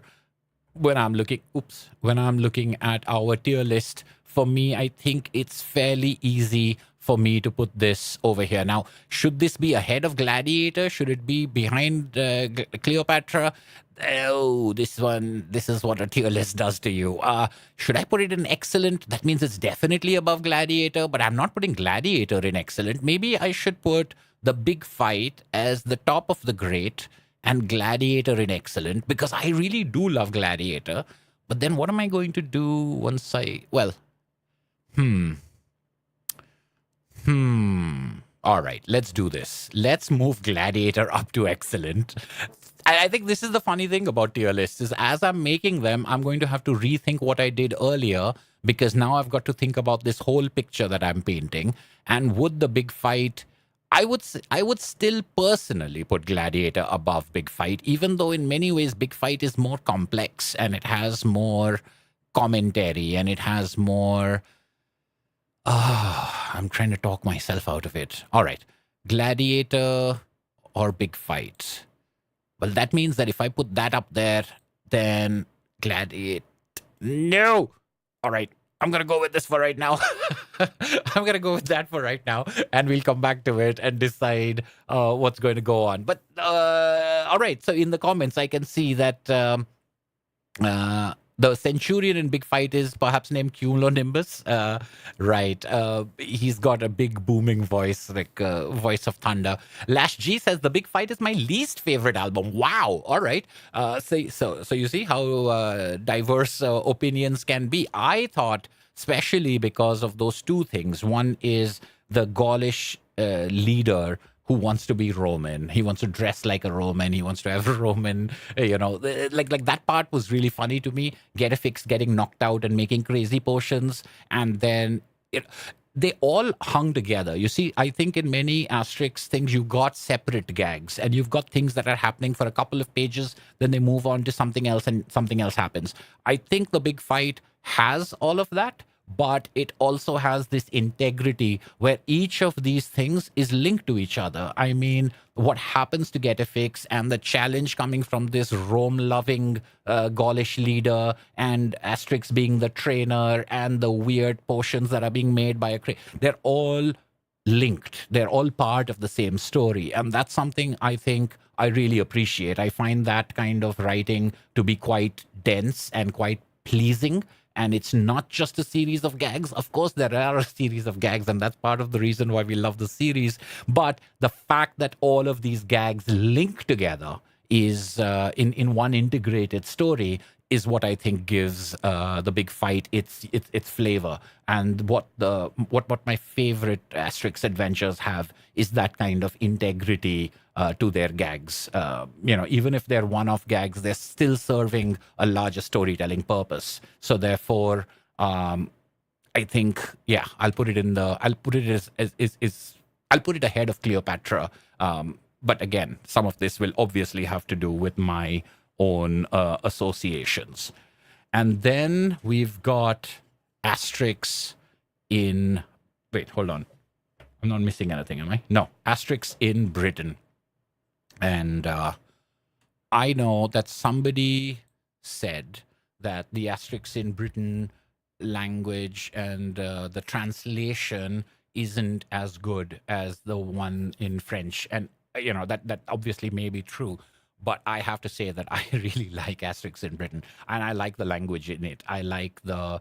and maybe this is that colonial hangover thing that I was talking about, is that I like the fun that it makes of British people. I like the jokes about tea and warm beer and about stopping the fighting to have a cup of hot water, and I say, what kind of bad behavior, like all of their mannerisms and things like that. These are all cliches, of course, and all of these things are cliches. Maybe it's because of P.G. Wodehouse and other British literature and media and other things that we've been exposed to all our lives, especially older people in India like me. Maybe I associated or related to some of them a lot, but I also liked language that I couldn't actually say where it's from or what it is about, where he's like... I love the way that he talks, the cousin of Asterix who comes to visit them and asking for things. I love the way he says it is... When they're talking about his jolly boat, and he says, well, it's bigger than the pen of my aunt, but smaller than the garden of my uncle. I was just like, what? Like he keeps saying that. It's just like, those are things that I recently had a video on 31 days of comics in which I was like a comic that you quote from, and if I had more opportunity to use that quote, that's one of those things I would be saying all the time. It's like, it's bigger than the pen of my aunt, but smaller than the garden of my uncle. There's something weird and funny about that kind of talking, and I don't know what it's referring to. I don't know what it is about. I'm sure that it's a reference to something, but to me, even without getting that reference, I think it's something. And then the Roman invasion, and I love the fact that we start without seeing Asterix, Obelix, or the village, or anything like that. This is just like a history thing. We start with the pirates, and the pirates are like, I hope they're not Gauls. They're not Gauls. All right. It's Romans. He's like, all right, we can attack them. And then, no, it's the entire armada as Caesar sails to Britain. And the Britons are, got good defense until it's time for their hot water. And, you can almost tell what's going to happen at the end of it because of all this question of hot water and a drop of milk in the hot water, etc. But I am a big fan of this adventure. I thought this holds together. Again, it has a sort of like, it's not as episodic, even though they leave and they go on an adventure and they're helping helping someone resist the Romans. They've got a big battle. So it's similar to a couple of things we've seen before. Like they had a big sack of food that they had to keep track of in Asterix and the Banquet. Over here, they've got that big barrel of magic potion that they've got to keep track of, and they've got to make sure that they keep with themselves. You got things about fog and the weather and warm beer and then boiled food. I mean, I know these are easy laughs, sure, but they made me laugh, especially as a kid. The garden, rugby, the Beatles. It's just like as the story goes on, you're getting the gags, but you're getting the gags as part of that journey. Unlike a couple of the other ones that are fractured, this one, again, it's the integrity of it, and then it's also the stiff upper lip, the way the Britons talk to each other. This is something that I also found funny in Corsica later, but much more relatable over here and much more consistent in that way over here. This idea of them trying to find the magic potion and everyone getting drunk. I really think that on a page-by-page basis, the gags in this are great. I think there are some easy jokes, of course, but there are also, like when they go in, their cart gets stolen. The complications are nice. You've got the continuation of other running gags like we had before of Obelix picking up helmets and collecting helmets from Roman soldiers as part of his thing. We've got the Tower of London. I think Asterix in Britain is actually one of my favorites. When I was a kid, it was definitely one of my favorite. Like if you had asked me at the age of 12 or 13, my top 5 Asterix comics, this would definitely have been there. Of course, the idea, as you grow older and you become more mature, there are certain things that will be funny, less funny and more funny. But I still, even looking through this today, I find Asterix in Britain to be quite an entertaining comic. And so for me, personally, of course, I think Asterix in Britain remains somewhere in my top 10, I think. But because I haven't gone back to check my previous list and whether I had put it there or not, and I don't know how this list is going to turn out, I'm going to right now see where I want to put this. And I'll say I'm going to put this at the top of the greats. Do I want to put it at the beginning of the excellence? I'm not sure, because it is definitely one of those, again, that I used to have a very high opinion of. And now I wonder if it holds up against some of the other ones that, like Gladiator, I continue to have a very high opinion of it. Asterix in Britain is similar to Gladiator. I do have that childhood attachment to it. It is one of the ones that I've read many, many times and I'm very familiar with. So I've got to be careful that I don't go overboard and sort of push it on basis of just nostalgia.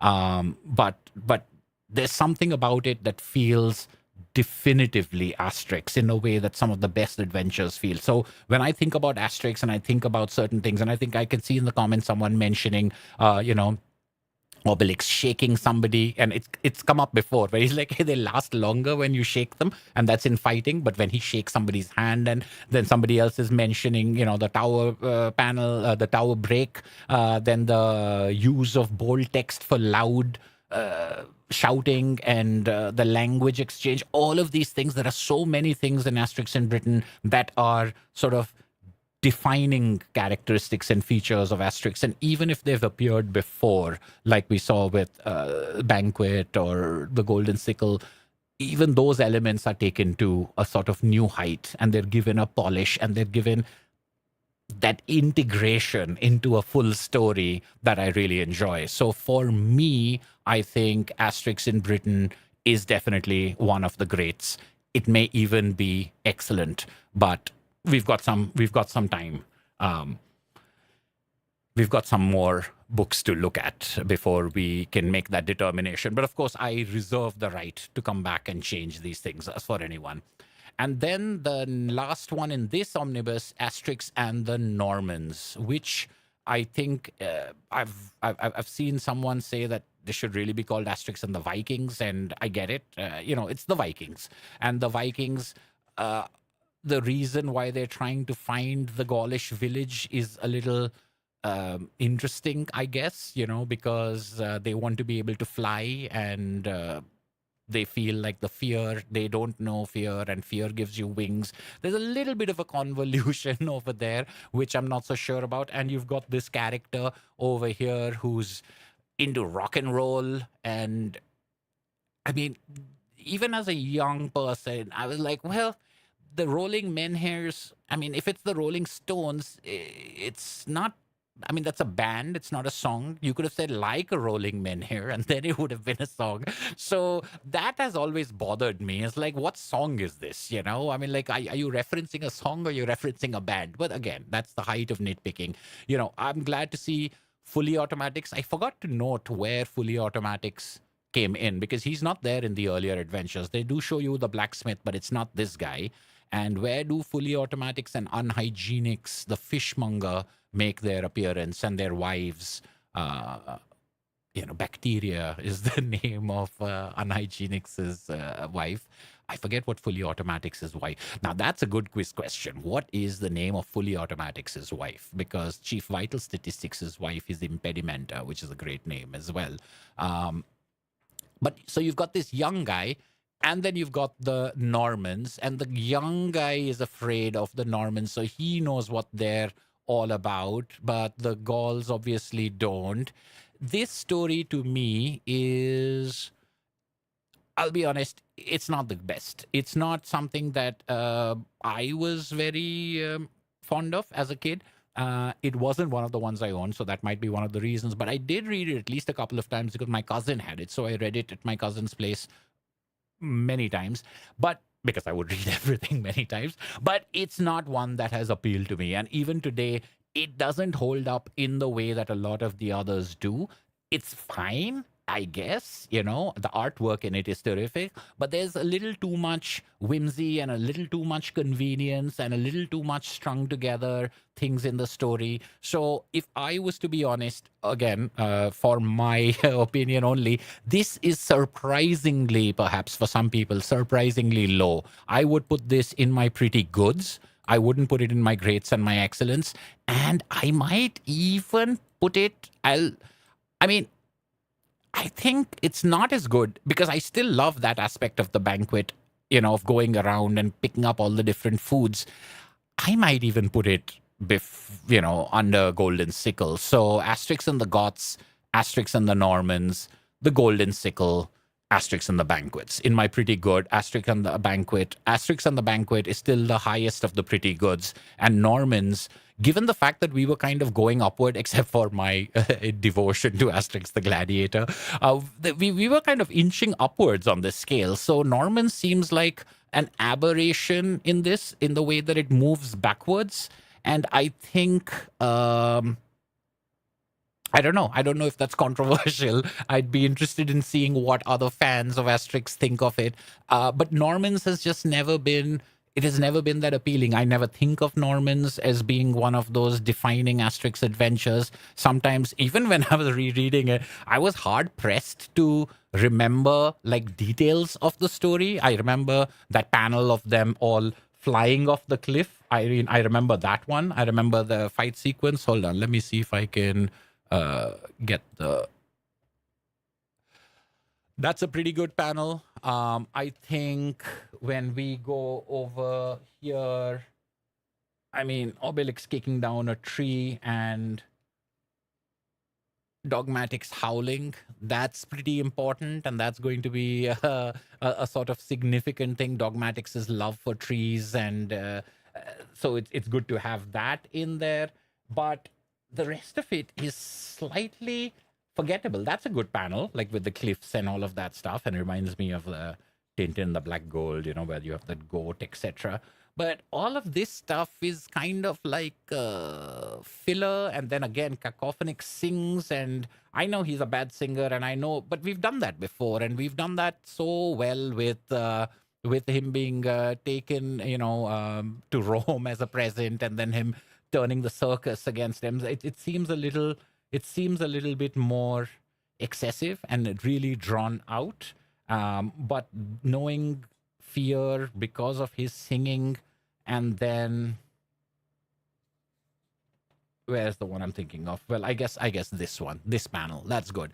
But apart from that, I'm surprised at how much of this adventure I have sort of forgotten or is not memorable to me, and that's one of the main reasons why it will not rank that high for me, is simply because I'd be very hard pressed to remember these things, anything from that adventure other than those 2 or 3 panels, if I wasn't reading it for this live stream. So yeah, I think, where did I end up putting it?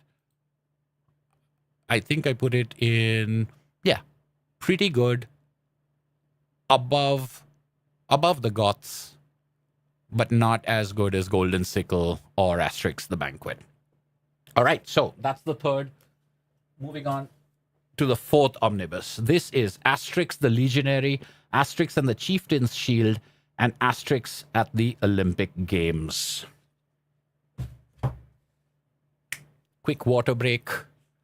Coming up on the 2-hour mark. Are we halfway through this thing? 1, 2, 3, 4, 5, 6, 7, 8, 9. I gotta be faster. Geriatrix's wife is myopia. Oh, she's the most sophisticated one. Myopia. All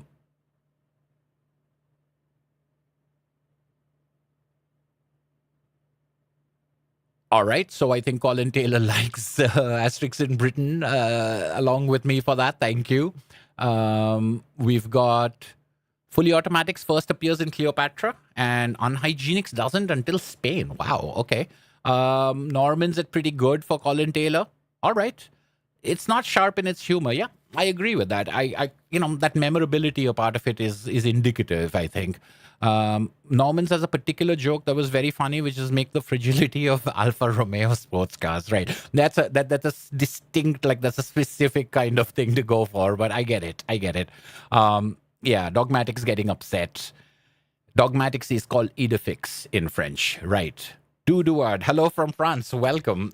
We are less than halfway through this look at 24 albums. All right, we're going to move really fast now, all right? Omnibus 4, this is going to be super fast. We've got Asterix the Legionary, Asterix the Chieftain's Shield, and Asterix and the Olympic Games, and I will go out on a limb over here and say Asterix the Legionary is superb. I love it. It is hilarious. It is both fresh and original, as well as building on things that have come before. So where Asterix and the Gladiator, went 4 steps, Asterix the Legionary goes 20 steps. It is funny from the very beginning. You've got Obelix falling in love, pretty woman he knocks over a tree. There's a howling dogmatics, and as well as get a fix in the tree, and Obelix is like, this first page is just a great first page in so many different ways. It's what I was saying. It's classic because you've got so many elements that you've seen before, and it's new because you get new elements that you haven't seen before, and Obelix falling in love. And then Obelix is in love. He tries to approach this girl. She's already engaged. Her fiance has been sent off in the army, and Obelix swears to get him back. Fantastic. It's just a great rollicking start.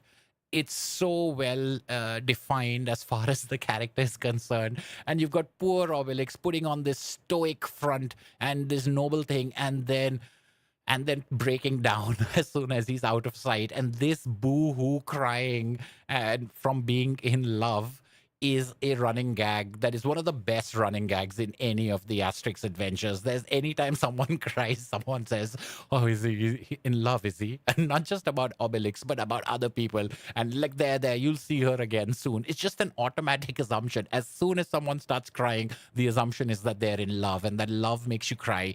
Long before I ever fell in love, this comic taught me that love is what brings you to tears. But Asterix and Obelix join the Roman army, and it is just non-stop hijinks. It's brilliant stuff. It's that fish out of water, but them affecting people around them and the people who join the army with them. Now, look, this is not going to be the right comparison, but it feels very much like Police Academy or something like that. It's just a bunch of misfits who somehow end up being, part of this squadron together. And because of Asterix and Obelix, they become absolutely useless in some ways. But there's this thing of food and how much they are, all about, like, I want better food in the army. And because of that violence, the chef starts making them great food. And they end up with a fantastic, as they are on the road, they just have a fantastic menu. And every time they meet someone, they're amazed at the menu that they have and the kind of food that they're being served. And the way they affect everyone around them, particularly their squadron, which has people from all over, it allows for all kinds of jokes. And then when you've got, I think this is one of my favorite panels where you've got a bunch of puns being done and wordplay. But because they're from Greece and Egypt and a Goth, and you've got all the different fonts and you've got all the different language styles, the Britain, etc., you've got a multicultural ensemble cast. It's just brilliant.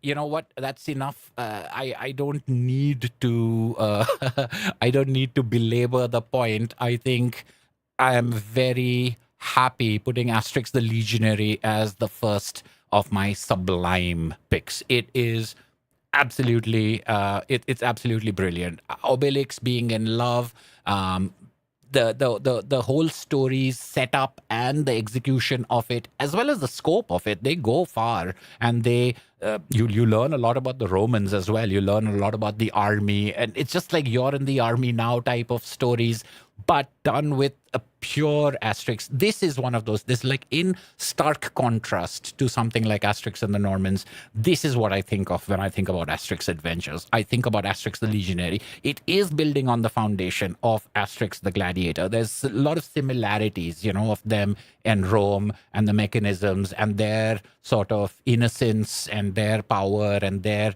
attitude towards life, coloring and affecting people around them and changing the world around them and getting people to not just say, oh, they're crazy, but really become, like, fond of them and start, like, behaving like them, especially when it comes to food. It's fantastic. So Asterix the Legionary, sublime, for sure. Asterix and the Chieftain's Shield, the next one, is also very good. It's not at the same level as Asterix the Legionary, but again, very few things are. The reason why I have Sublime over there is because Sublime is Sublime. That's really the high thing that I hold. But Asterix and the Chieftain's Shield, for me, is also a terrific adventure. I know that some people don't like it as much, and there might be some people who will put this actually quite low. But to me, this is right up there. Starting from the very first page, this is a great first page, I think. You get a scene that you have seen before, and it kind of, oops, I'm on the wrong camera. Sorry about that. Well, it took me a couple of hours to get there, but I eventually did mess up the camera. But here we have a thing that we have seen before. We've got this joke right in the very first book, Asterix the Gaul, that when he throws the weapons down, he stubs his toes, or he smashes Caesar's toes. But then you've got Caesar hopping away, which is a continuation of that gag. The things are lying there. A soldier picks them up. Someone talks to the soldier. He loses it in a bet. That guy takes it off. He gets it confiscated. That guy trades it in for a etc. And it gets smaller and smaller and smaller until it's gone. And that is your prologue. And I really like those Asterix adventures that start with these kind of prologues that don't show Asterix and Obelix or the Gaulish village or anything, and they just take place somewhere else. It's another thing, like how the beginning of Asterix in Britain was. So this is a great start. I loved it, and I love the fact that it goes into these small things because of the way this comes back at the end. And I think the Chieftain's Shield, everything in the middle is also good, in my opinion, but the book ending of it and the end, the twist part of it is so well done, in my opinion, that it goes a long way in putting this up there. And this whole idea of vital statistics having overeaten and fed and banqueted to such an extent that his fatty liver is causing him this pain, and everyone comes and pokes him in the stomach and says, don't poke that. He's like, oh, you're using my liver as a Roman thoroughfare. And then you've got this rather sad part, like by fully automatics, like they're leaving and no one's saying bye, and he goes to get Cacophonix up just so that Cacophonix will say, I'm going to sing, and he can beat him up to say you won't, which is, it's twisting the formula, or it's playing with that formula. And then you've got this wonderful thing of where he's going to spa, or he's going to get on a diet, but all the way there he keeps feasting. And if there is one thing that the Asterix comics have always done for me, is they've always made me hungry. The way they depict food and drink is almost unmatched. I think I've talked about a couple of comics that work for me that way. Asterix is right up there as a series, and this sequence of him eating is one of those. I remember this sequence of, like, especially this one. This is such a good panel. But he gets to the point where that liver problem has gone to a ridiculous level. But once you've got that, and you got this setup, and then you go to this spa, and Asterix and Obelix have to be kicked out and get up to their own things, they go ahead and get involved in some other shenanigans because of who they encounter once they've dropped their leader off. And then this thing that they go on, and this chieftain's shield that they have to find, and you go all the way to the end. And I think it's a great, it's got, again, a lot of things borrowed from the things that have come before, but twisting on them. It goes more, the intrigue gets more and more complex as you're wondering what's going to happen, what the resolution is. And it's such a satisfying resolution because, of course, at the end of it, we realize that what has happened. And at the end of the story, you realize that it's their chief who was the person who took that shield, and that's the shield that their chief stands on. And we've seen it from the very first Asterix. So it's like this big runaround over something that's under their very noses. And the reason why this is confirmed so easily is because the chief reappears right at the end, and he's gone through his diet, and he's now thin, and he said that, wow, you haven't changed a bit, even though all of this weight has been lost recently. I think as a turnaround, like here, you bring back the story from the very beginning, and you realize that this has been with us all along. But the fact that he's also lost his weight and gone back to looking how he did all those years ago, I found that incredibly satisfying. I thought, yes, it's a simple trick, but it's very well done. And then you've got Caesar appearing, and then understanding what this guy has been up to, and the embarrassment of it. This is a great panel. And then him going, yeah, I came, I saw, I got the idea.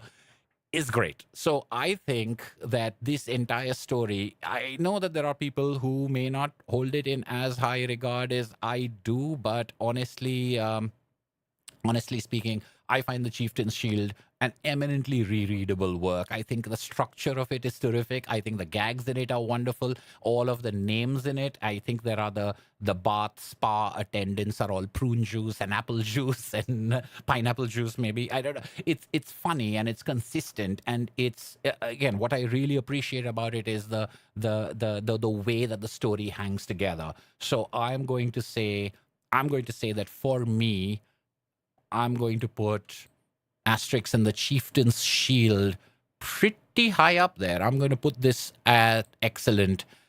Am I going to put it ahead of Gladiator? I think by this point of time, I am going to put it ahead of Gladiator because it does have that complexity. It does have the craft of storytelling, as well as the art, as well as the food and the drink and the humor, without ever losing the slapstick at a very high level. So for me, it's one of the stories that I've always enjoyed the most, and upon revisiting it, I continued to enjoy it.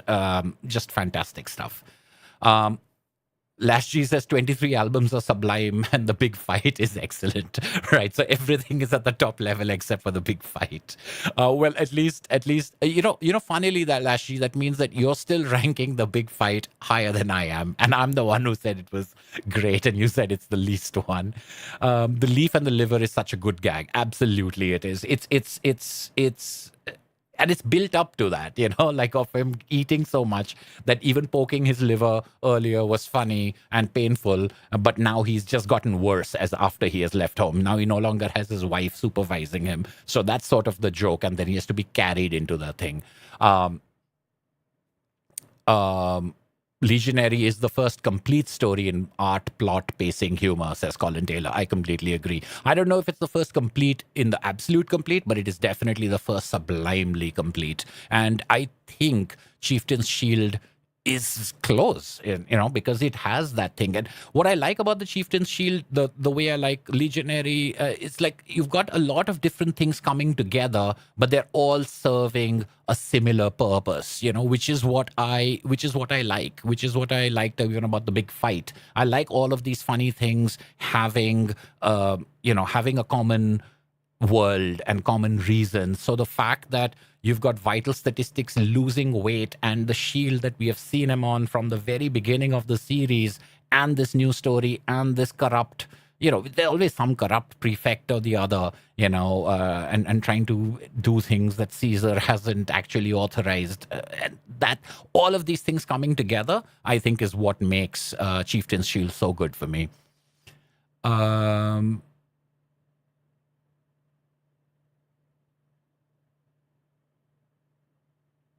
Thank you so much. I've got Tulperry giving me kind words, and Payman and Tulperry both saying that they will catch up on the recording later. I hope you enjoy the recording later. And I know that this is probably going to be a bit of a marathon, but in for a penny, in for a pound, as the saying goes.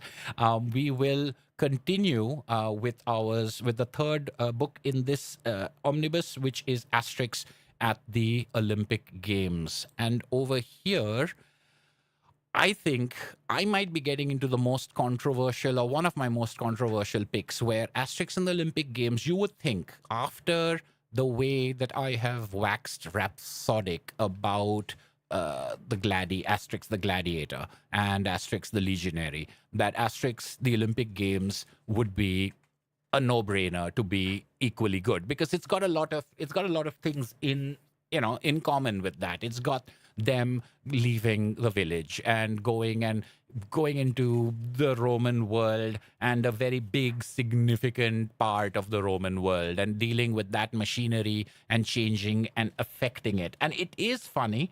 It has that thing. And I think this is the biggest joke for me, is that in order to compete in the games, you have to be Roman. And he says, we are Roman, we have been conquered by Caesar. So this is the one where they embrace their Roman nature so that they can show up the Romans, so that they can go to the Olympic Games and win. And there's auditions and there are tryouts and things like that.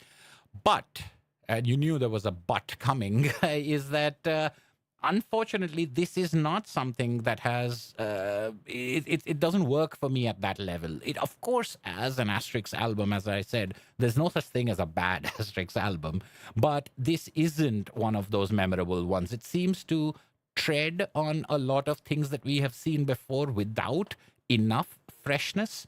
A lot of the humor is pretty good, but a lot of the humor is so-so.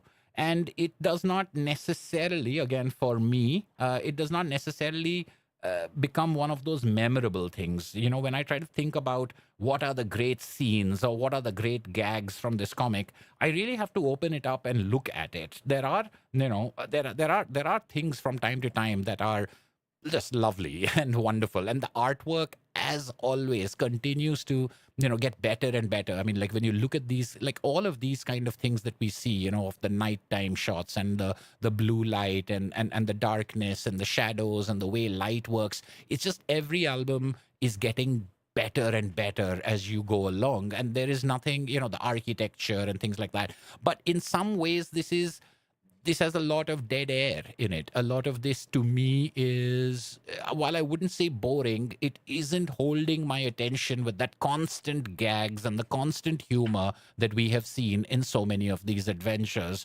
So much so that I will, I think, have to do one of those things in which we thought we were on a surge. We thought we were like jumping ahead in leaps and bounds. We've had our first Sublime. We've got these other books that are coming in and excellent and great. But to me, Olympic Games would be either towards the end of pretty good, because it is more mature and it is more, you know, like sophisticated art-wise and things like that. So it's definitely an impressive work, but it's not blowing my mind in the way that a lot of these others have done. Even ones that have come before it, like The Big Fight and Great Britain and Cleopatra. So either I would put it right at the beginning of the greats, which, you know, you can't be wrong about that, or wow, I lost my space.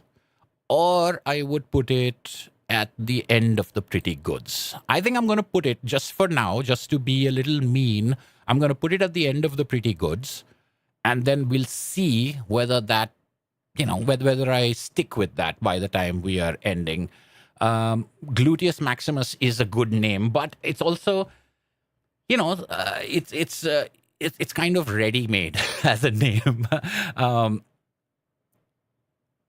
The fragile ego of sports folks. Yes, I guess that's the other thing, is that there is some humor in this, as you're pointing out, Colin, that maybe I just didn't get, or maybe I didn't get into as much, like the way, and that just depends, you know, like I really found, what's the guy's name in The Big Fight? I think it's Cassius Ceramics.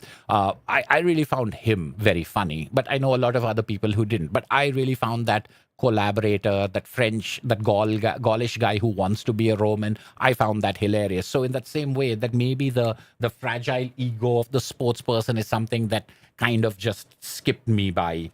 But that's the end of the fourth omnibus. We are now moving on to the fifth omnibus. We've got Asterix and the Cauldron, Asterix in Spain, and Asterix and the Roman Agent, right? Yes, volume 5. All right. So, again, I had the the wrong camera on. Asterix, volume 5, and I'll get on this quicker. So, Asterix and the Cauldron, Asterix in Spain, and Asterix and the Roman Agent is a very interesting collection of 3 to put in there. And the reason why is Asterix and the Cauldron is what I consider to be an absolutely fine Asterix. This is a very good Asterix. Asterix in Spain is a disappointing one. It should have been terrific and fantastic, and I really wanted it to be, but even as a younger reader, it somehow left me wanting. And Asterix and the Roman Agent is one of the best there is. So it's an interesting 3 to look at as far as Goscinny and Uderzo is concerned, is that they're really hitting their stride in some ways, given what we have seen come just before this, which was also like a bunch of really great ones. But Asterix and the Cauldron, I love it because it gives you so many views of, and this is, I think there's a classic couple of movies on which people are trying to earn money and trying to figure out how they're going to make a lot of money in a short period of time. And to take that formula into the Asterix universe, I think is a great idea. The food, like the kind of stuff we've been talking about, the shadow work, the artwork, the colors, it's fantastic. But the running gags over here, this is episodic, but unlike some of the other ones, like say Asterix and the Great Banquet, the one, it felt too loose. This one also is episodic. Also, it's just like these individual little ways of making money that they're trying to fill up this cauldron, which, isn't their fault that it's been robbed. They're really being set up in many ways. But all the different things that they try are all very funny. And the way that they approach money and the way that they are so clueless about money has this kind of edge to it and has an adult humor to it that not all the Asterix adventures do. This one manages this perfectly, in my opinion. I think Asterix in the Cauldron is one of those adventures that maybe as a kid, again, I may have enjoyed it equally as I did some others, but over the years, it's gotten better and better. It's one of the adventures that I honestly think rewards rereading substantially. And the ideas in it are both outright comedic and slapstick. And then there is that undercurrent of commentary about economics and about money and about capitalism. And it's about this, the idyllic rural versus the more complex mechanics of civilized city life and things like that. Things that will also come up in a couple of other adventures, but I think this one handles it very, very well. So I think at this time, I would be comfortable, quite easily comfortable, at putting Asterix in the Cauldron towards the upper end of the excellent. Will it go into the sublime? Should it go into the sublime? That really depends, because I can see it from what I think of it and the way that I've reacted to it. But let's put it all together. It's just like one of these things, I think, and this might be worth mentioning. Now we're at the halfway point of the books. It might be worth mentioning that to me, the artwork in these albums is just almost universally fantastic. And even into the Uderzo only works, which I enjoy less, the artwork is always impeccable. And so somewhere I feel that my ranking of these stories has more to do with the writing and has more to do with the integration. And by writing, I don't just mean the words on the page. I mean the plot, the flow, the sequences. So it would also include the artwork, the storytelling of it, but not the technical aspects of the storytelling at an individual image level, if that makes sense. So it seems to me that now we're only talking about what is a good story in these comics, and that's what's going to create the differences between them, because Uderzo's drawing is almost universally wonderful, in my opinion. So that's where the levels of distinction are now going to take place. So that is the Cauldron. Now, Asterix in Spain has them traveling outside and meeting another culture. And those are ones that I really enjoy as well. And they are in some ways the stories that Asterix is most famous for in that way of their globe-trotting adventures and them meeting. But this one just feels a little flatter than most. And although, again, as the drawings are great, the Spanish characters are not that interestingly drawn. The caricatures, of course, everyone is caricatured, but they're not going to be that memorable. And you've got this kid who's a bratty little kid, and I think this what is his name? Pepe. He reminds me a lot of who's that? Abdullah, the bratty little kid in the Tintin comics. And Abdullah is a much more interesting character and a much more interesting brat than he is. He is rather one-dimensional. Nothing more is done, and he plays a very major part of the story because it's all about getting him back home. And this is it's just not as funny to me. Him not being an appealing character is a big part of it. Asterix and Obelix are great, and their sort of befuddlement at what to do with this kid. But him having dogmatics and taking dogmatics as friendship and loyalty also seemed a little easy as far as the storytelling writing is concerned. And in general, this story felt a lot more like, I am not, as I was saying, I'm not bothered by most of the time what comes across as caricaturing cultures and things like that, because I think it's all in good fun. So this is not necessarily, I don't find it offensive.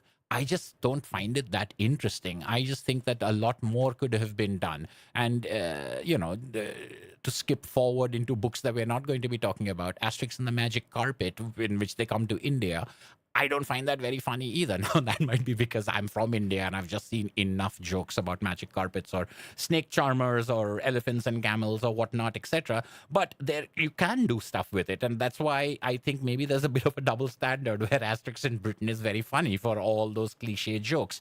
There's just not enough over here.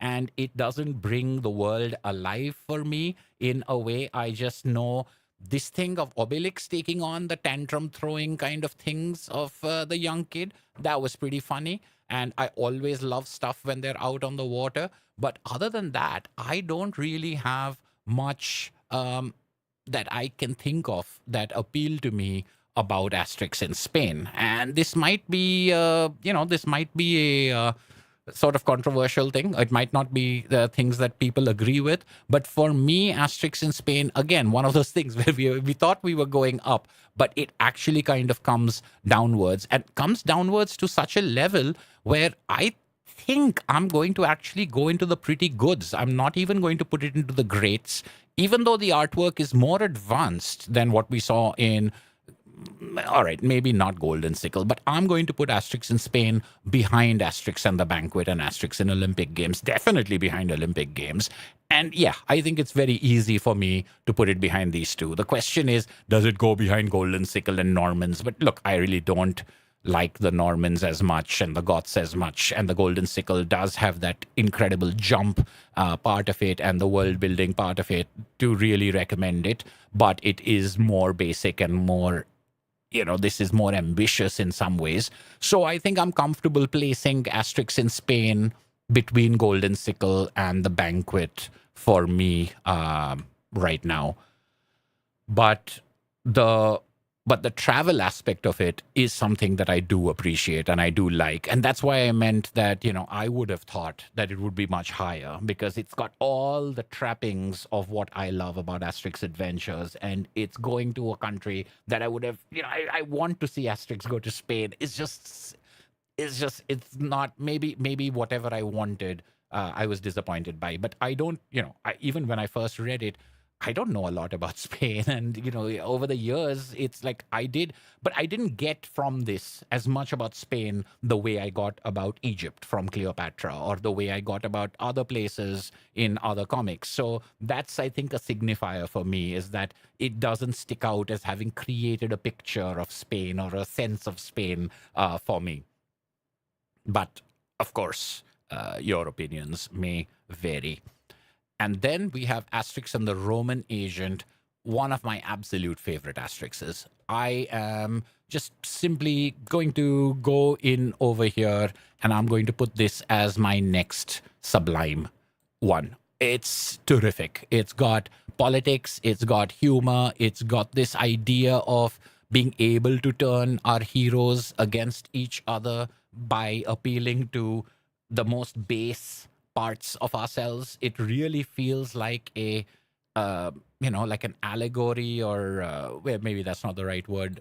It does feel like commentary on our society, but using these characters and this world that we are so familiar with and it's the kind of thing that I think you could only do when you're like 10 books, 12 books deep into a series. It's not a story that you could do right at the beginning, because you need to know who these people are. You need to know about the village, and you need to have created a bond with them in order for the value of them falling apart to be seen. And it's set up so well. I mean, like from the point of view of how you set up a villain or how you set up a formidable opponent is you show them being good. You show them, dismantling everything and everyone they come across. And they do that with the Romans. They do that with the pirates. So by the time they're coming into the village, you're already interested and excited. It's just wonderfully paced. And then you've got that absolute inversion,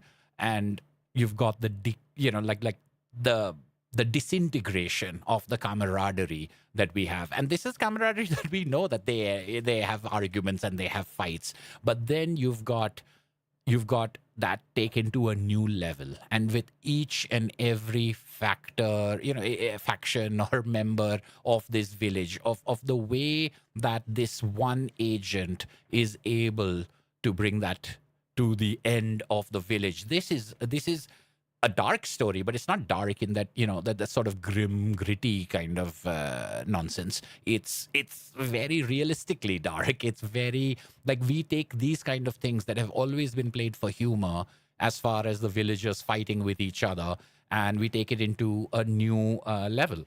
So I think this story has so much in it and is packed so full of the usual gags, but they're all, again, integrated into this larger frame of things collapsing and breaking down, that I find it, to be quite easily one of the best Asterix comics for me. Of the entire 24, this is my second, as I said. Didn't I? Yes. This is my second Sublime pick. And I'm even putting it in front of Legionary. And Legionary is really, really one of my favorites. I just hold Asterix and the Roman Agent in very high regard. And there are a number of comics that are about people coming in. And I think this is one of the best of them.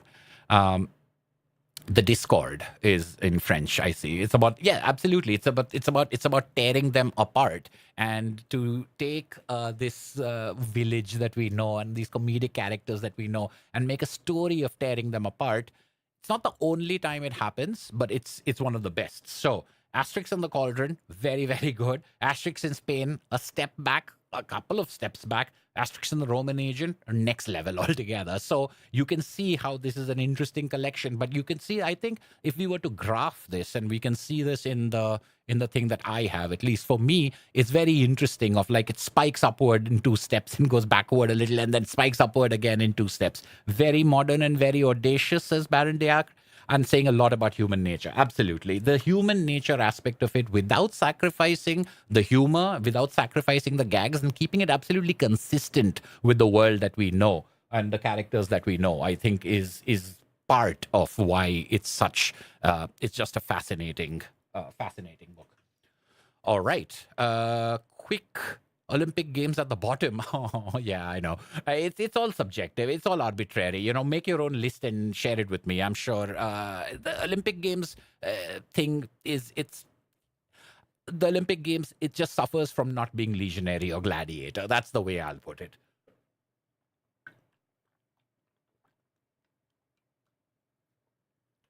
Green bubble, yes, that's another thing about the Roman agent, the green bubble and the idea of that envy and that jealousy and all of those things coming in there. Very nice use of color. All right, moving on. We've got Asterix in Switzerland, the Mansions of the Gods, Asterix and the Laurel Wreath. And this I would say this might be the greatest hat trick in the history of comics. I am going to ruin nothing by saying I love all 3 of them to varying degrees. But this is, like the fact that these 3 adventures came out back to back. And in fact, if you go backwards one, then it's the Roman Agent. So it's Roman Agent, Switzerland, Mansions of the Gods, and the Laurel Wreath. What a combination. What a... Wait, which one was it before the Roman Agent? Oh, I guess it was Spain. Otherwise, you would have had Cauldron. This is we've got it at the, like, this is where Asterix has hit its stride, and this is where it's defining itself at a different level. I would say, if you ever had any doubts about, if people were just getting into Asterix and they didn't want to read all of them, this is the volume I would tell them to read. And of course there are others before and after it that are also great, but Asterix in Switzerland, The Mansions of the Gods, and The Laurel Wreath are among the best of them. And I'm going to just go straight into this area, because one, for saving time as well. And I think Asterix in Switzerland is one of my absolute favorites. I'm going to put it in Sublime. Asterix in the Mansions of the Gods is my absolute favorite Asterix adventure. This is the only time that I will step out of this whole subjective kind of speak and say, oh yeah, it's all opinion, etc. Except for Mansions of the Gods. That's just objectively, that's the best Asterix there is. It's the best. It's the most complex. It's the most mature. But Asterix in Switzerland and Asterix in Laurel Wreath are also very good. Asterix and the Laurel Wreath, I actually just talked about recently in my last 31 Days of Comics video, in which I was talking about a comic you quote from, and Obelix getting drunk and Vital Statistics being drunk and talking like perfectly right and slurring their words, and the spoonerism, of changing the syllables and zigactly instead of exactly.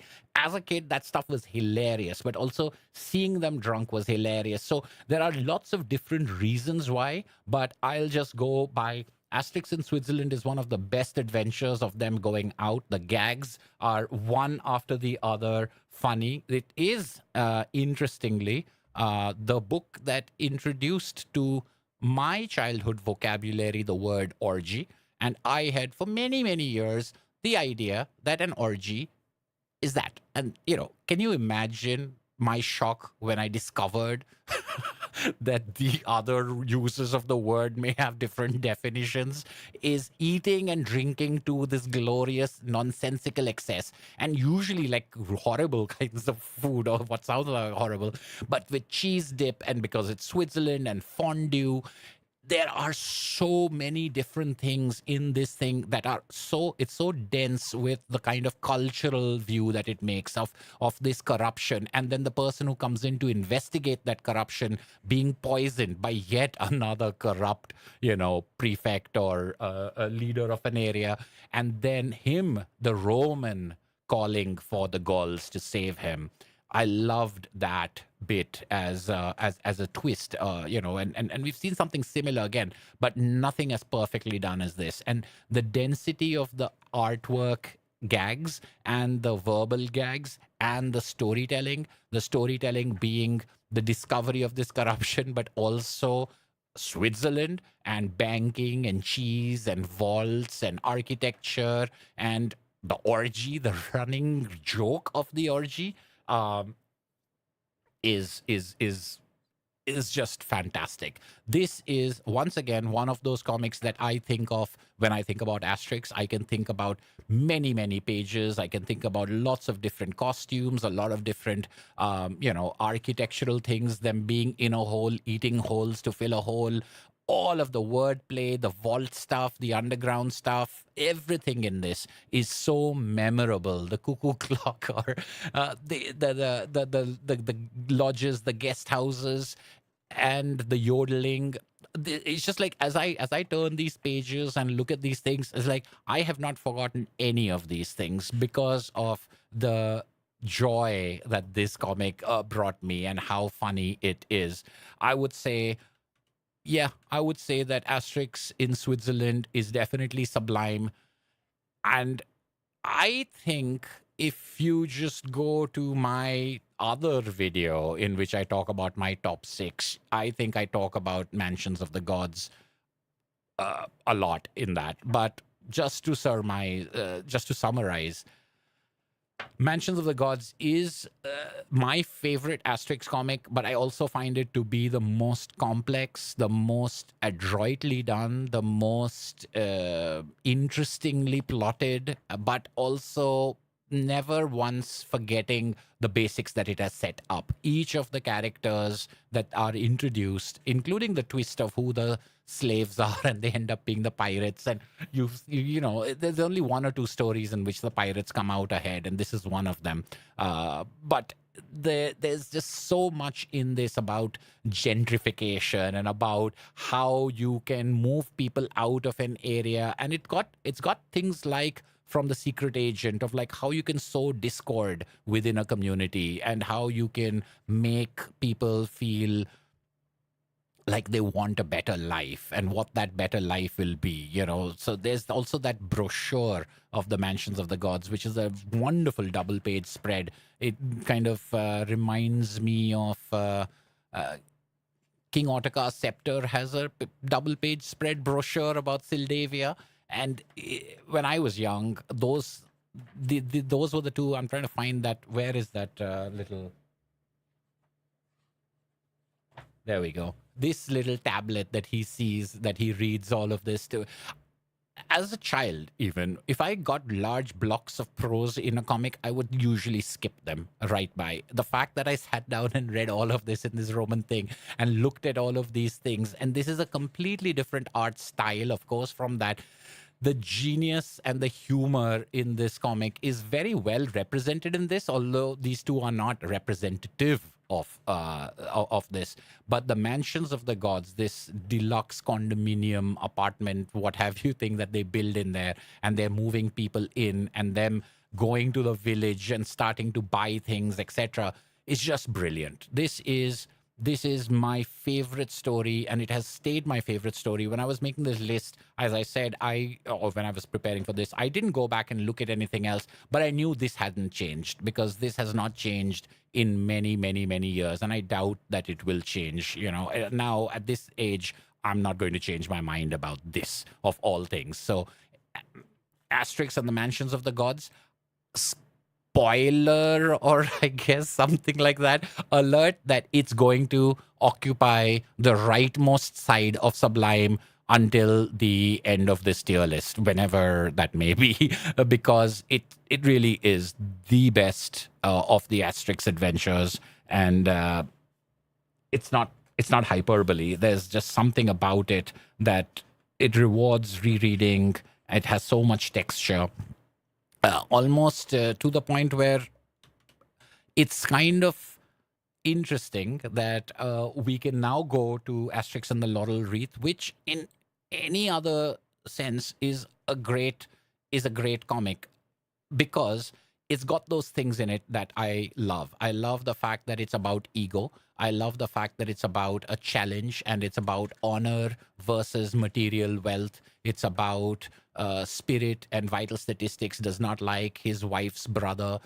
He's similar to, you know, he lives in the city and he's got a lot of money, and he's very much about the materialistic thing and look at everything that we can. And he's like, well, you can't buy one thing that we can, which is we can feed you Caesar's laurel wreath. And it's that setup and that bet.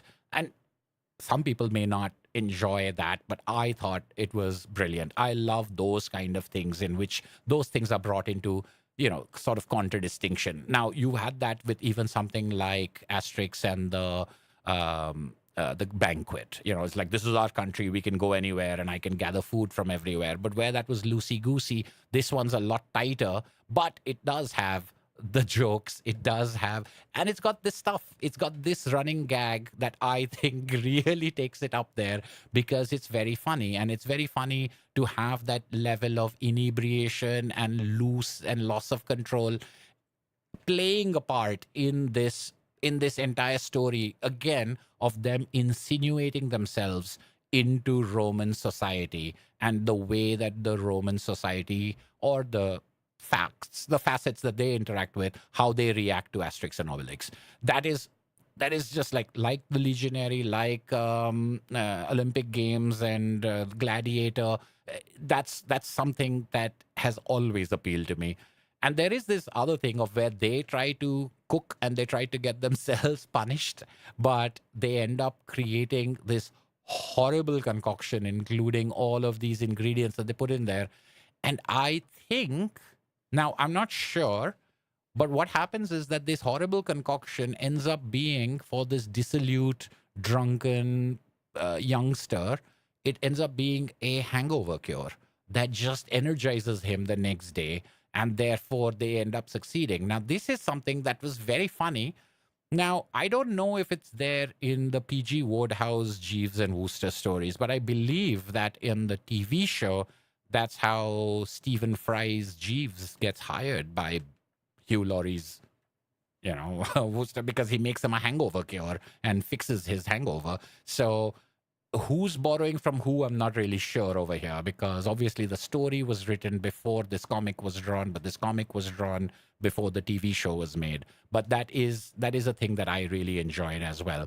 So I would say, what would I say actually as far as the Laurel Wreath is concerned? I would say that Laurel Wreath would be in my excellent. Would I put it ahead of the Cauldron? It has the Zigactly and the Furpectly. I'll put it just behind Cauldron and ahead of Chieftain's Shield. Ahead of Chieftain's Shield? Ooh, I don't know. Now I'm in trouble. Behind Chieftain's Shield? Ahead of Chieftain's Shield? Ahead of Cauldron? Behind Cauldron? Not sure. I think I'm going to put it between Chieftain's Shield and the Cauldron for right now. We will revisit this, but for now, we're moving past Omnibus 6. But I will say, as I said before, Asterix in Switzerland, the Mansions of the Gods, and the Laurel Wreath. If you're only going to buy one omnibus, Omnibus 6 is the one to go, because that's hell of a collection right there. All right. You know what? Let me take a quick pause. I mean, we are going to hit some sort of an obscene amount of time on this live stream anyway. Let me take a quick look at comments and see if there are any questions for me. I want to see what people have had to say. The Roman Agent is a marvel. Goscinny genius as its best. Absolutely. Really like Spain. Favorite of travel stories. Oh yeah, I saw these. The Green Bubble. Yeah, the plot is smart. Yes, the first book to play the villagers off of each other. Absolutely. I think the Roman Agent is the one that really sticks in your head because, as I said, because of what it does with the characters and the world that you know. Mansions of the Gods is sublime, of course. Of course it is. Of course it is, Lewis Michael. Mansions is top tier, Lohit. Yes, it is top tier. It is top tier. And I think, I don't know what general opinion is, but I do get the sense that, it's kind of like in Tintin. If you haven't watched my Tintin tier list, here's a spoiler for it or whatever. It's the same with Tintin. The Calculus Affair is the best Tintin adventure. It seems almost objectively true to me, as the complication, as well as the craft and the cliffhangers and everything like that. So I think both in Tintin and in Asterix, I have that. I know the number one, and the number one is almost uncontroversial. Everything else, it's completely up for grabs. It just depends on what. But it seems, but I guess that's what happens when you're like a real fan or something, when you really love something. It seems almost uncontroversial. But to me, the Mansions of the Gods is like the Calculus Affair. It's just like head and shoulders above things. Of course, it needs everything else in order to have gotten to where it is. It's standing on the shoulders of giants. It's building on things that have come before, and it's refining, but it's refined and distilled it to such a level that a lot of the problems you may have with other stories, it's like all filler, all killer, no filler. It's like it's gotten rid of all of the problems, and it's accelerated and heightened all of the good things. So the stories before and after it, in the case of Tintin and in the case of Asterix, these two books kind of take everything that is good and distill them and purify them and crystallize them and take everything that is not that good and kind of move it to the side. And that is what I think puts them up there. It wouldn't be in a vacuum, of course. Furpectly's genius, yes. Colin Taylor says Mansion is indeed sublime, but not my favorite. It's my number 2. Laurel Wreath is just ahead of Switzerland in the excellent tier. Interesting. What do I have Laurel Wreath? Ahead of the Chieftain's Shield. Oh, ahead of Switzerland. Interesting. Yeah, I put Switzerland really high. The pacing and tension of Mansions is superb. Yes, the pacing and the integrity. Again, I keep using this word integrity. It's really in storytelling. That's what I'm looking for. Um, if you read this comic, you have a better than average understanding of the reality of the Roman Empire. Yeah, I know. I mean, comedy is really a good way to learn about things, but it's not even a joke anymore. It's like so much of my knowledge of Rome and so much of my thinking. I think my wife, who's a big history buff and a big fan of the show Rome and Roman, etc., I think I once said sesterci or something, and she was very impressed that I knew these words or I could talk about the squadron. It's like it's all because of Asterix. Although I probably mispronounced sesterci all my life until I heard it on a TV show. The hangover cure was in the original Wodehouse. Thank you, Sleepy Reader, coming to my rescue. So that maybe then a reference to PG Wodehouse, because I'm trying to remember what the original story was, because all my memories of the PG Wodehouse stories of Jeeves and Woosters, they're already there. So I don't remember the prose piece that had them be introduced to each other. I remember it from the TV show as the reason why Hugh Laurie hired Stephen Fry, but I couldn't remember it from the prose. Calculus and Flight 714 are your favorites too, yeah. The title Hachette went with a Deadpool all killer, no filler at 100 books. That seems a bit of a stretch. Wow. That is, for 100, it seems a lot, right? I mean, like, how can you possibly have 100 books that are all killer? I mean, you could, but I don't know if it's all Deadpool. Is that what the point is? Huh. Any idea why us Indian kids got into Asterix and Tintin and Archies? I think it's because they were available here. I think availability's got a lot to do with it. They traveled and they were available and they were purchasable. I also know that Tintin was translated in India. And in fact, Tintin was translated into Bengali long before Tintin was available in English, I think, or at least before Tintin was available in the bookstores in English. So the magazine got the rights to translate it. And so a group, at least a certain readership, was already familiar with it. And I think it's just appealing. The artwork is appealing. Archies were definitely about availability. I mean, we had stacks and stacks of Archies, and they were affordable. They weren't cheap, but they weren't expensive. Asterix and Tintin albums were expensive, but we also had libraries and we had them published in newspapers and magazines. So I think that might be one of the reasons. But also, this is a little bit of a history thing for this question.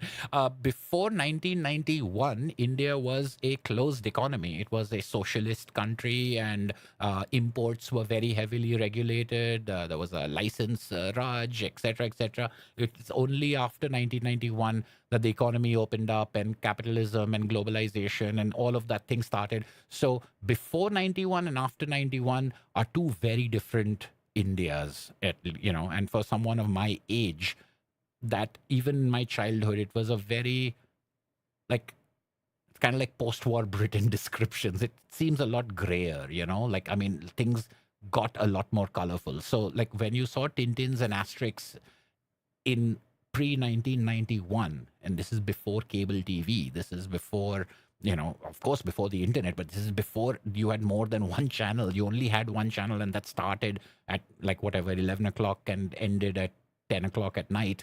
So in that world, seeing these things were mind-blowing. Like, seeing this was insight into other cultures that was not going to come from anywhere else. And so then the few things that did come over achieved that kind of deific kind of effect.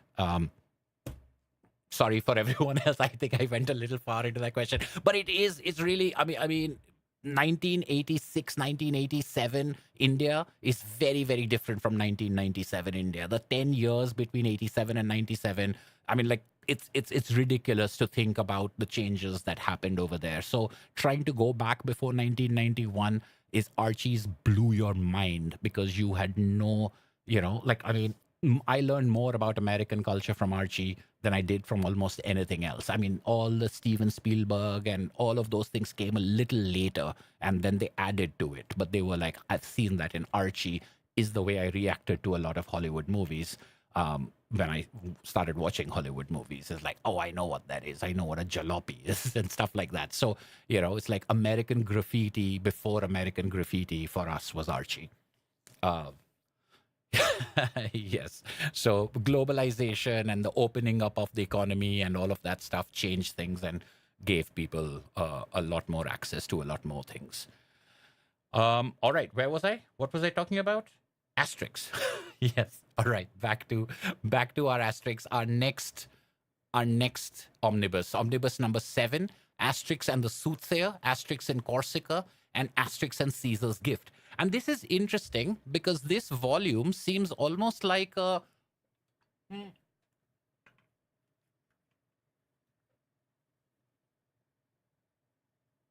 in some ways, it almost seems like a mirror of the previous one. You've got Asterix and the Soothsayer, although that's kind of it's very similar to the Roman agent. You've got someone coming in from outside and sowing discord into our community. You've got Asterix in Corsica, they're traveling, so it's kind of like Switzerland, Mansions of the Gods is like Soothsayer, something coming in. And then you've got Caesar's Gift. Well, there's another thing of people coming in. But these three, I think, are pretty good stories. They're not at the same level as the ones before. And in particular, Asterix in Corsica is another one of those, kind of like Asterix in Spain, where I really, really wanted to like it. And there are certain things in it. I think I like Asterix in Corsica more than I like Asterix in Spain. I particularly like the impassive way that they talk. But Asterix and the Soothsayer, interestingly, is one of the ones that I hadn't read as a kid. And I read it much later in life.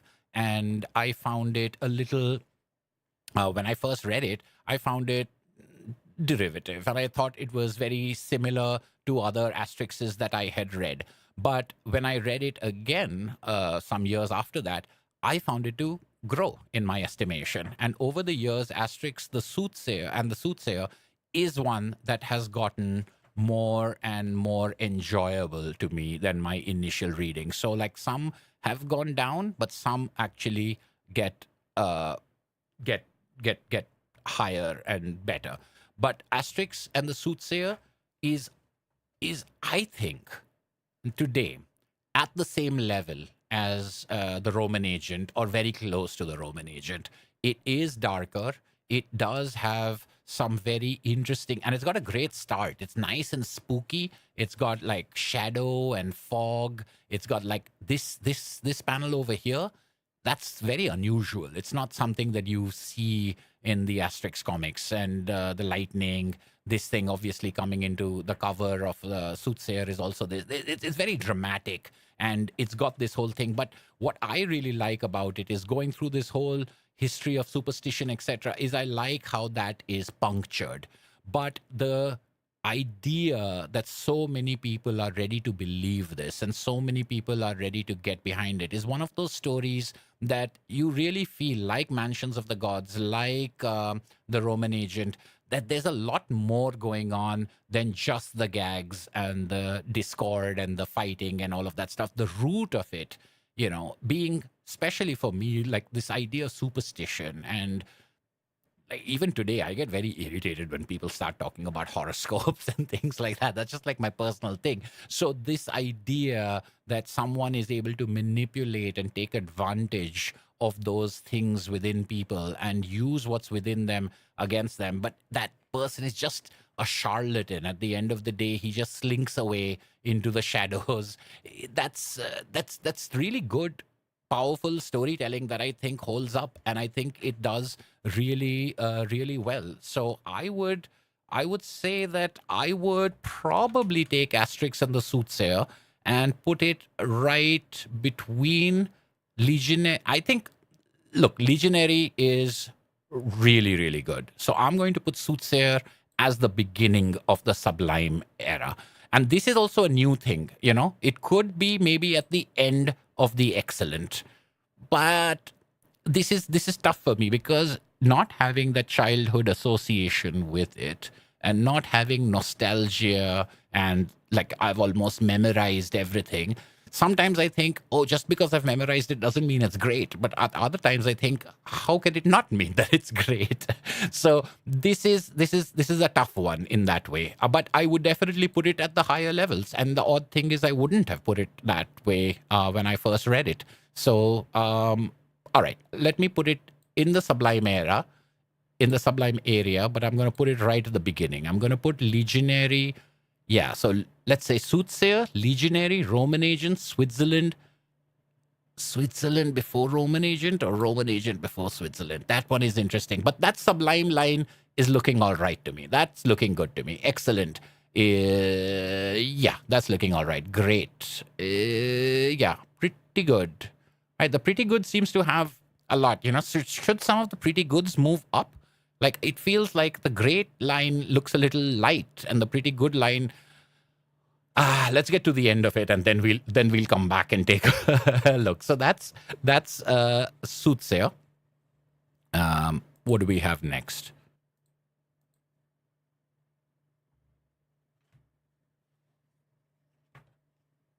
Asterix and Corsica. Oh yeah, this is.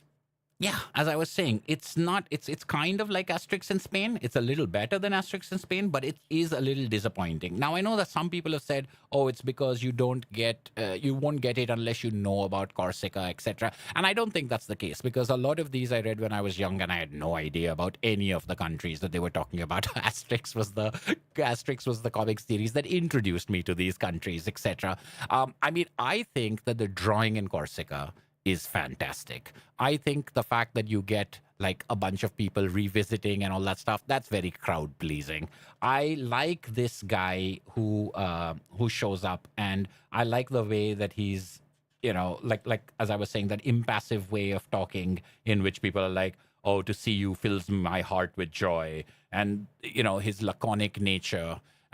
There's also this whole enthusiasm behind the Corsican cheese. And what I remember is I really loved his knife. It's not quite a switchblade. I think, yeah, it's a folding knife. But as a kid, that was my favorite thing. And these two Romans, you know what? Now that I think about it, there is a lot to enjoy about this book. At the same time, it doesn't necessarily capture that that sort of fizzy joy in every single page. It's kind of comes in fits and starts. The parts of it that I enjoy quite a lot, but then there's a whole bunch of other stuff that is just, okay, I'm just killing time until I get to the next thing that I enjoy. So the fact that there are pages over here in which I'm like, all right, I'm just killing time, that's what I think drops it in my estimation. And that's only because I've been so spoiled by everything that's been coming right before this,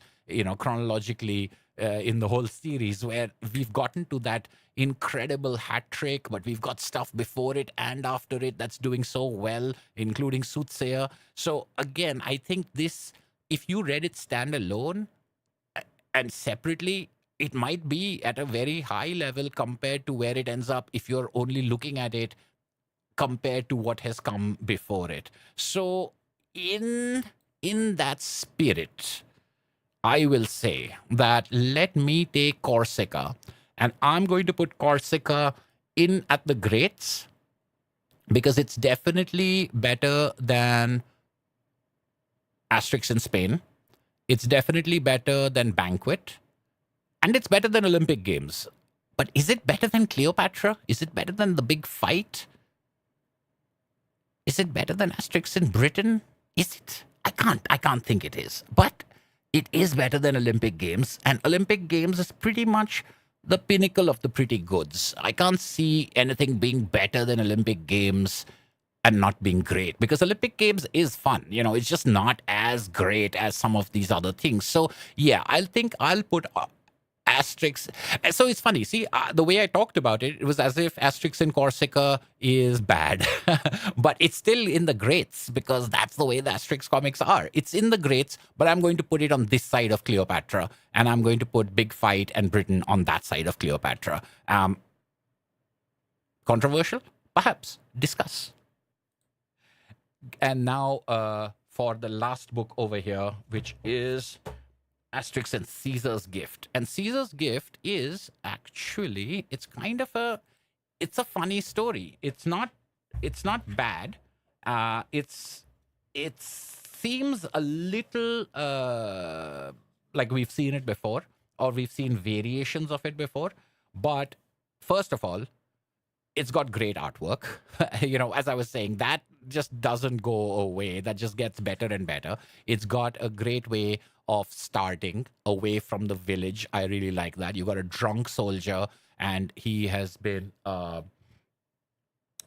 Caesar finds a cruel punishment for him, in which he rewards him with land, the land being um, the village.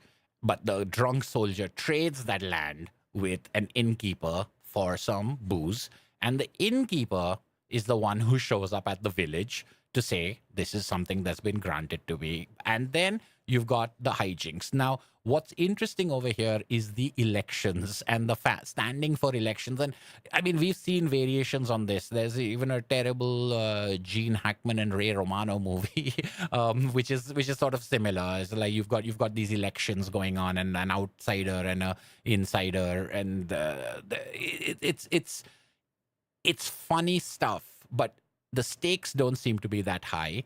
It doesn't seem to have a whole lot of drama in it. You've got a little bit of, Obelix and, getting a crush on a girl, and you've got this family. But there are some of these cliches, especially of the wife, for example. It's like variations on things we have seen before. And how many times are you going to make these wives, like Vital Statistics' wife,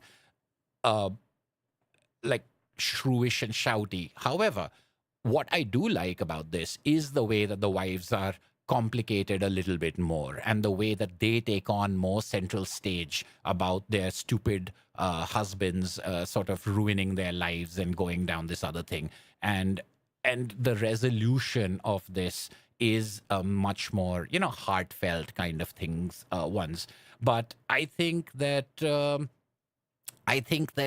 from my point of view, I am not, again, from our own high standards and from what we have seen, Caesar's Gift falls short of the excellent and the sublime area, but is a lot of fun. And I would put Caesar's Gift around Corsica. I would say that both of them in that sort of later Goscinny and Uderzo period are getting into that great area. Now, I think some people might put Caesar's Gift higher. Some people might put it lower. I think the same can be said about Corsica. I think these ones are very much about what you feel. I sometimes think things like Asterix the Legionary, Asterix Switzerland, Mansion of the Gods for sure, maybe like some of these seem to be universally beloved and universally in high, and other ones are really about a personal barometer. So I think Corsica and Caesar's Gift going in great is also me kind of being like, I'm hedging my bets. They're square in the middle over there, which might be cowardly of me. But I think I do think that it is entertaining, Caesar's Gift. I do think that it's got some new stuff in it. There are a lot of things that we feel we've seen, but I do like the kind of twists that they put on it. So it's definitely going to be in that great category, but probably on the left side of the great category. But it could very easily be higher or lower, depending on your personal depending on your personal preference. But that takes care of Omnibus number 7 with Soothsayer Corsica and Caesar's Gift. This is the one where I feel I might be, I might change my mind in the next couple of years. Some of these might see Soothsayer itself, might see some up and down, but Corsica and Caesar's Gift definitely might go in either direction. And I might have ranked some of these higher in my previous lists. I don't know. And we're going to get to the last volume. Now, just a note about these omnibuses. I do have Omnibus 9, 10, and 11, which are the Uderzo-only stories with the Great Divide and Asterix and Son and things like that. But they're not, as I said, they're not the ones that I enjoy, etc. It's just that these editions have them on the spine, they have an image. So let's see if I can establish this. So when you put them all together, they form that image. And I had to get those so that I could get Asterix to come in, because otherwise you don't have Asterix in this image. You just have Obelix with the boars and a little bit of Asterix. So I had to finish the image, and so I have 3 more, but I don't have them with me over here. I've got this as the last one for this evening. This is Asterix and the Great Crossing, Obelix and Company, and Asterix in Belgium, which was the last book that Goscinny and Uderzo worked on together. In fact, if I'm remembering correctly, and the chat can correct me if I'm wrong, I think Goscinny might have died before completing Asterix in Belgium. Although for me, it feels like a complete and finished one, but I don't know if it was his notes or something like that the rest of it was finished with. But I think that might be the case. But as we get to the last 3 of the collaborative ones, we've got a very interesting collection over here. And this is where I think it's going to be possibly the most personal and the most arbitrary in some ways, just like the one before. This is going to take it to another level, because Asterix and the Great Crossing, I am not a fan of. I read it later. It wasn't part of my childhood reading. And when I read it, I wasn't impressed. And when I've reread it, I'm not that impressed. Again, because it is Goscinny and Uderzo, there's no such thing as a bad Asterix comic. It's just not, and especially given what we have seen and this streak that we've been looking at from the last, I think, 9 albums. All of them have got incredible things. Asterix and the Great Crossing is a letdown to me on this. They do go to America, and I would have, I would have thought that I would love it.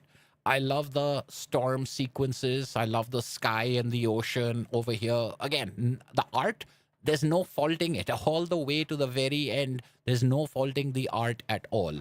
But beyond that, and them thinking about the Native Americans as Romans, and there's just, and once again, it's not about offensiveness or anything like that. Although there will be aspects of that as well. There are certain things, certain caricatures make me cringe more than other caricatures, and that's just the way it goes. But that doesn't have to be true for everyone. But that's not really what I'm talking about. The story doesn't have the kind of zing and the kind of novelty and the velocity that we have been enjoying in all of these stories so far. You've got great jokes, this one in particular, from France to England. But the rest of it is, it's okay. It's fine. It's going to be surprising to me that as we approach the end of these 24, this is unfortunately going to go many steps back for me. And this is, again, not necessarily everybody. And I'm sure there'll be some people who'll be able to say, they'll be able to tell me what is really what I'm missing about this. But unfortunately, the Great Crossing for me is going to fall into the pretty good kind of territory, and maybe just after Goths and Normans. And honestly, if I'm being absolutely honest, I still have more attachment to Goths and Normans, in spite of me having bad-mouthed them as these pretty goods. You know what I'm going to do? I'm going to take Olympic Games and I'm going to move it to the bottom of the greats, because Olympic Games, the more I put this list together, Olympic Games does not really seem, and maybe not even, I know, it's okay. I think this banquet, because it's a Tour de France, it's got all that food, it's got funny stuff. I'm going to put it at the bottom of great. Now the pretty goods seem correct to me, because, and it's ridiculous that it's the 22nd adventure and I'm going all the way back here. But that's just like the Great Crossing has never appealed to me, and I don't have a nostalgic attachment to it. I don't have a, association with not just childhood. I don't have it put into my brain in the same way that the others do. And when I look at it today, it isn't something that excites me. So I'm going to say it is pretty good, but not much better than that. And honestly, when I look at this, I might say that it might be my least favorite. In some ways, the Gaul, just from being the first one and establishing the world and having that historical sort of value, should be higher than the Great Crossing. But maybe I think, maybe you can let me know if you think I'm being too harsh on it. But if you think I'm being too harsh with Asterix and the Great Crossing, I would like to say that the next adventure over here, Obelix and Company, maybe I'm being too crazy of it, because I'm going to go all the way from the bottom to all the way to the top, because I do believe that Obelix and Company, and maybe I'm the only one who thinks that, but I'm going to put Obelix and Company in, I'm going to put it in the sublime category, because I love it. I think it's fantastic. It's so different. And at the same time, like I've been saying over and over again, it builds on things that have come before. This whole idea of economics, the kind of thing that we have seen with Roman Agent, maybe Caesar's Gift, but Mansions of the Gods. We've seen this with Asterix and the Cauldron.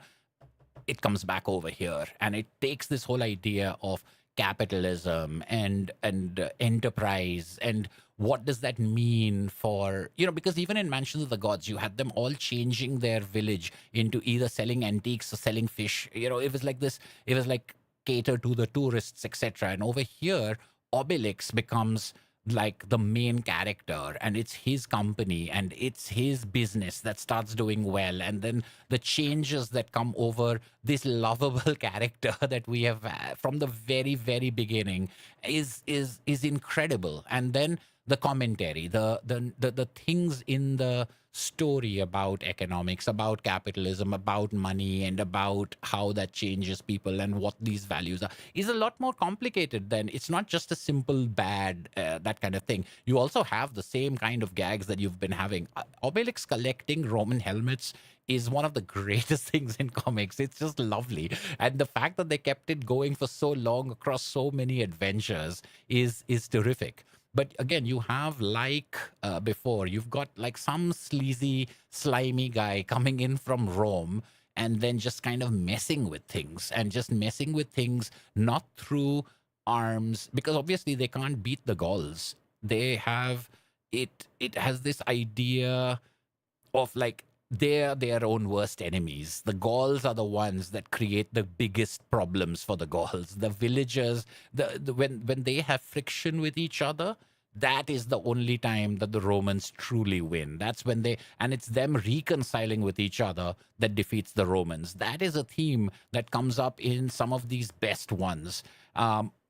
This aspect of this thing is really, I mean, yes, I can see in the comments Colin saying this has been done before. It's true, it has been done before, but I think just like the other things on the sublime things, they are things that build on things that have done before, but they perfect them. They take ideas that were little grains of ideas, and they sort of put it together and refine it and get rid of the fat. They get rid of the bullshit. They get rid of the filler, and they leave it with a particular essence. And I really think that Obelix and Company belongs in the sublime thing. Now, does it beat Legionary, Switzerland, Roman Agent? No. Does it beat Mansions of the Gods? No, because nothing beats Mansions of the Gods. But I will put it above Soothsayer. And I think what's interesting, we'll do this later. But yeah, I will put it as a sublime thing. But I also understand that this might be not a universal pick. This might not be a universal choice in the way that some of the others were not. But where I have taken some other ones where I think people would have ranked them higher and I've ranked them sort of lower, this might be one of those which many people will rank lower and I would put higher. And to continue with that idea of comparing it to the Tintin list, the Castafiore Emerald is widely acknowledged as a great shaggy dog story in which nothing happens and there is no villain, etc. And it's all in one location, all that stuff. And I love it. And there are lots of people who don't love it. But more, Flight 714, nowadays called Flight 714 to Sydney, is one that a lot of people really dislike. And I really love it. I think it's fantastic. Now, Calculus Affair, the Red Sea Sharks, the Black Island in Tintin, these ones are kind of uncontroversially great, especially the redrawn Black Island.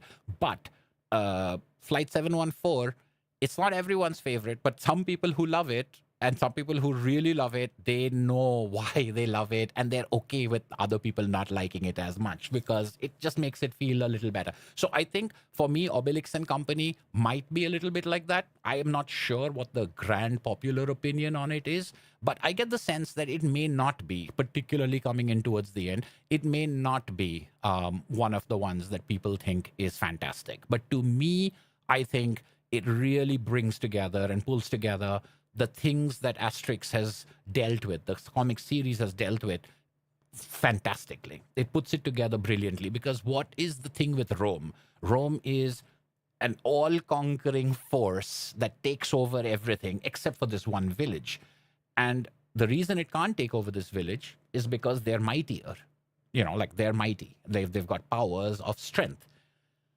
The times they make the cracks, the times they make the dents is when they turn them up against themselves, but they're not through the use of force, but through the use of civilization, through the use of gentrification, through the use of the Roman ways, whether it is building a building or introducing a marketplace and stuff like that.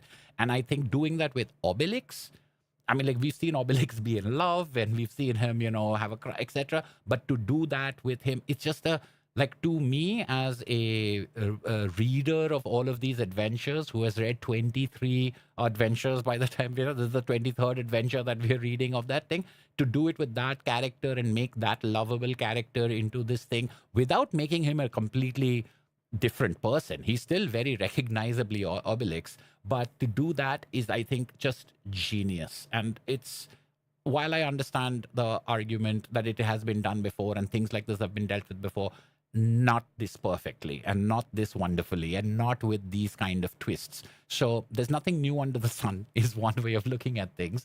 And the other is refine, refine, refine. And I'll give you credit when you've refined it to, like, poetry, which is what I think Obelix and Company is. But if there is, if I think about Obelix and Company as that Flight 714 sort of comparison, then keeping with the Tintin comparison, the last adventure, Tintin in Belgium, is essentially Tintin and the Picaros, which is to say an adventure that most people, I think, are not a big fan of, and I absolutely love. I mean, I really love Asterix in Belgium. I'm not going to say it's among the absolute best, but when I think about, as I was saying, comics that I remember pages from, that I remember panels from, the food in it is fantastic. The people in it are memorable. The story, it's not that complex, and that's one of the reasons why it won't be at the absolute upper echelons. But I find it extremely entertaining, and I find the whole idea of the Gauls and the Belgians not being that different, I mean, it makes sense to me. You're talking about Franco-Belgian comics after all. This idea of Tintin, I think Thompson and Thompson's appearance over here was very funny to me as a kid as well. To be precise, Julius Caesar has arrived in Gelbium.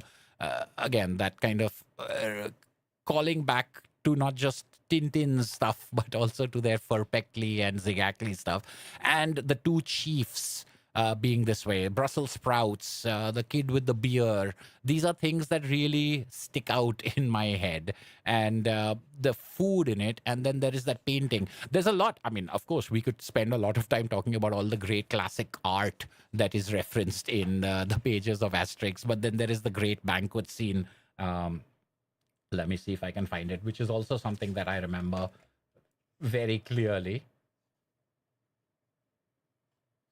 There is a cricket reference for some reason in Belgium and France, but that's probably because you got English translators. That one. And that's a very unusual and a terrific thing, just like the little brochure in the Mansions of the Gods, this has really stuck out for me. Of course, that's not the reason why it's a great comic, but I think it's that mirroring of the Belgian and the French villages and the mirroring of it against Caesar that I found to be absolutely entertaining. So for our last pick, Asterix in Belgium, I think I'm going to put this in the excellent area. And I'm going to put this a little below Gladiator, just because Gladiator's got that sentimental favorite for me. But I'm going to put it above a lot of heavy hitters in the great area, just because it's beautifully drawn, it's terrifically drawn, and I've always had a personal attachment to it. I think beyond that, this might be my most idiosyncratic pick, as in, you know how it's a question of just feel or vibe or something like that. It's just like I just like this one. This one I'm not going to be able to articulate my love for it in maybe the way I can for many of the others, but it's one of those that's absolutely odd for me, perhaps, but I really enjoy Asterix in Belgium, and it is the last one, so there might be some of that as a factor playing in my head. So yeah, I'll put it in as the bottom of excellent. Push comes to shove, I might put it at the top of great. But now that I look at it, let's do this. Now we're going to take a look at this thing and say, does this, now that I've been putting these all into play, does this make sense to me? Now, if I put Asterix the Gaul at not bad down here, I already know why I'm doing that. In the pretty goods, we've got the Great Crossing. I'm fine with it being there. Goths and Normans, sure. Golden Sickle and Spain. All right, so I'm putting Spain ahead of Golden Sickle because of the advancement of art and the layouts, etc. But from a story perspective, I might give Golden Sickle the edge over that. So that's one thing that could, kind of swap back and forth maybe. Fine. So I'm fine with the bottom two lines over here as far as what they contain. In great, we've got Banquet, Olympic Games, Corsica, Caesar's Gift, Cleopatra, Big Fight, Britain. Man, I really like all of these. I mean, great seems to be, I'm saying they're great. What's wrong with that? It seems to me that for some reason I'm selling Britain short a little bit, just because of how much of a favorite it has been for me since my childhood. But I think at the top of the great pile is okay. If anything, maybe I can take Belgium down here and move Britain up there. I'll put Britain behind. Yeah. Okay. Yeah. All right. I can live with that. If I move Belgium down, well, now that I've moved Belgium down to, see, now this is the thing. I do like Belgium, but if I look at it in comparison to what I've got over here, I'm like, is Asterix in Belgium really better than the Big Fight? Now, some people may not like the Big Fight at all, but I do. Cleopatra is good. Caesar's Gift is good. Corsica. Yeah. All right. Now, look, I'm really demoting Belgium. I'm going all the way between Corsica and Caesar's Gift for Belgium. And that moves Cleopatra and Caesar's Gift and Big Fight up a little bit. Let me go quickly up there. Excellent is Britain, Gladiator, Chieftain's Shield, Laurel Wreath, Cauldron. Okay. Sublime, Soothsayer, Obelix and Company, Legionary, Switzerland, Roman. Okay, so Legionary, Switzerland, Roman Agent, Mansions of the Gods. No controversy there. Obelix and Company, no controversy there. Soothsayer, no controversy there. Soothsayer instead of Cauldron. Do you think I should swap Cauldron and Soothsayer? Let me go to the comments and see if you guys are going to spark any controversies and change what I'm thinking about. I'm going to move back. Great Crossing isn't quite the best. Obelix and Company is my second favorite, says Lash G. It's not quite as sublime, says Colin Taylor. Yeah. I saw. Still excellent at 10th. Josh Gradle says, the new paper cuts better translations or still bad? Oh, I don't know about the new translations, Josh. If you're talking about those larger ones that people were talking about earlier, I'll have to check them out because I did not like the earlier paper cuts translations. In fact, not only did I not like them, at certain times I found them incompetent. Like I found the grammar of it wrong, which is different from translation. I am not calling anyone out. If anything, I should be calling myself out for not putting, another 4 hours of thought behind any of this. Yeah, so the paper cuts, I don't know if the new paper cuts are different from the old paper cuts. The junior paper cuts translations, I doubt that paper cuts would have gone for a new translation. I really doubt it. I think it's going to be the same one. But the big collection ones, if they have a different translation, I'll have to take a look at it. But the 3-in-1, I don't think I have it here. Do I? No, I don't have. No, I don't have it here. Right, not right to my hand. It was hardcover, the reduced collections. For me, Belgium, Collins says, was one of the weaker latter stories. Yeah, I could see that. See, you see how I shifted it down? I mean, I put it high up there and then it kind of just trickled down when I looked at it in comparison to the others. So sometimes I think looking at them in that form is this thing. Comes in at pretty good for you. Yeah. All right. Nobody's saying anything to me about how wrong any of this is. So I think I'm going to be able to freeze this. I'm going to give it one last look. This time I'll start from the top, right? Okay, I'll go from Mansions of the Gods backwards. Mansions of the Gods, definitely number one. It is the best. Roman Agent, Switzerland, Legionary. Yeah, these three are like just tied. Obelix and Company, Soothsayer. All right, what could compete with Obelix and Company and Soothsayer? Cauldron, Laurel Wreath, Chieftain's Shield, Gladiator, Britain? Yeah, see, the younger me would not believe how high Soothsayer is. And the younger me would not believe how low Belgium is, I guess, or how low Big Fight is. I don't know. Big Fight seems to be a pretty good place. Soothsayer is the one that has really jumped between my younger reading days and my older reading days. It just, I saw things in it that I didn't as a child. And again, a large part of my childhood favorite was like the 7 or 8 that I owned and I read hundreds of times, as opposed to the 12 that I borrowed or read at other places, which I only read dozens of times. That was the difference. So that may not be the aesthetic or the critical faculties working at their sharpest. Cauldron, Laurel Wreath, Chieftain's Shield, Gladiator, Britain. Yeah, I think I'm okay with those. The Big Fight, Cleopatra, Caesar's Gift, Belgium, Corsica, Olympic Games, Banquet, Spain, Golden Sickle, Normans, Goths. Yeah, I'm good with the... See, so to me, right now, excellent and great. Those are the ones that can kind of mush together and move things around, but I don't see what I would move up from... I mean, I can see what I would move up. I don't think I would move anything down. If anything, I might take Big Fight even up one and put it at the bottom of excellent. Just because I like the Big Fight a lot. I really do. So I'll give it that, I'll move it. And Cleopatra is at the end of the greats. But what does Cleopatra beat? It beats Caesar's Gift. And that is funny. Belgium used to be one of my favorites. Corsica, it's got a lot of good stuff in it. Olympic Games and Banquet, kind of looser in comparison to the others. I think, fine, I'm going to freeze it at this stage. This is going to be, I'm calling this as my tier list for right now. And if I revisit it, I will revisit it in a couple of years. Nothing closer, nothing in the near future. So it is 3 hours and 26 minutes into this live stream, and it is 1:56. 4 minutes more, and it's 2 a.m. and 3.5 hours, which I think is less. I thought it would be a 4-hour live stream, so I'm actually kind of half an hour ahead of that, and that's because I sped through a couple of these things. So this is where I'll leave it. I'll put that up on. I'll share this image on my community post, or maybe my Instagram.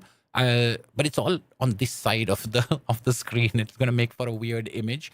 But this is where I'm leaving it. Now, I have shared the link for this earlier. I think, should I share it again? Is it still in my Control V, Control C? It is. All right. So there is the link for the templates that I've created for the Tintin as well as the Asterix Adventures.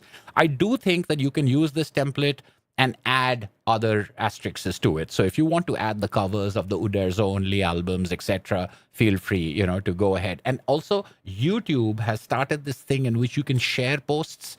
So if you have a YouTube channel, even if you don't have a YouTube channel, if you just have a YouTube account, you should be able to create a post and you can tag me. I think you can add your post to my posts. I don't know. I have not tried it. But if you do that on YouTube, and put your JPEG or whatever, the image that you create of your tier list, tag me in that, and hopefully that's something I'll be able to share as part of my posts.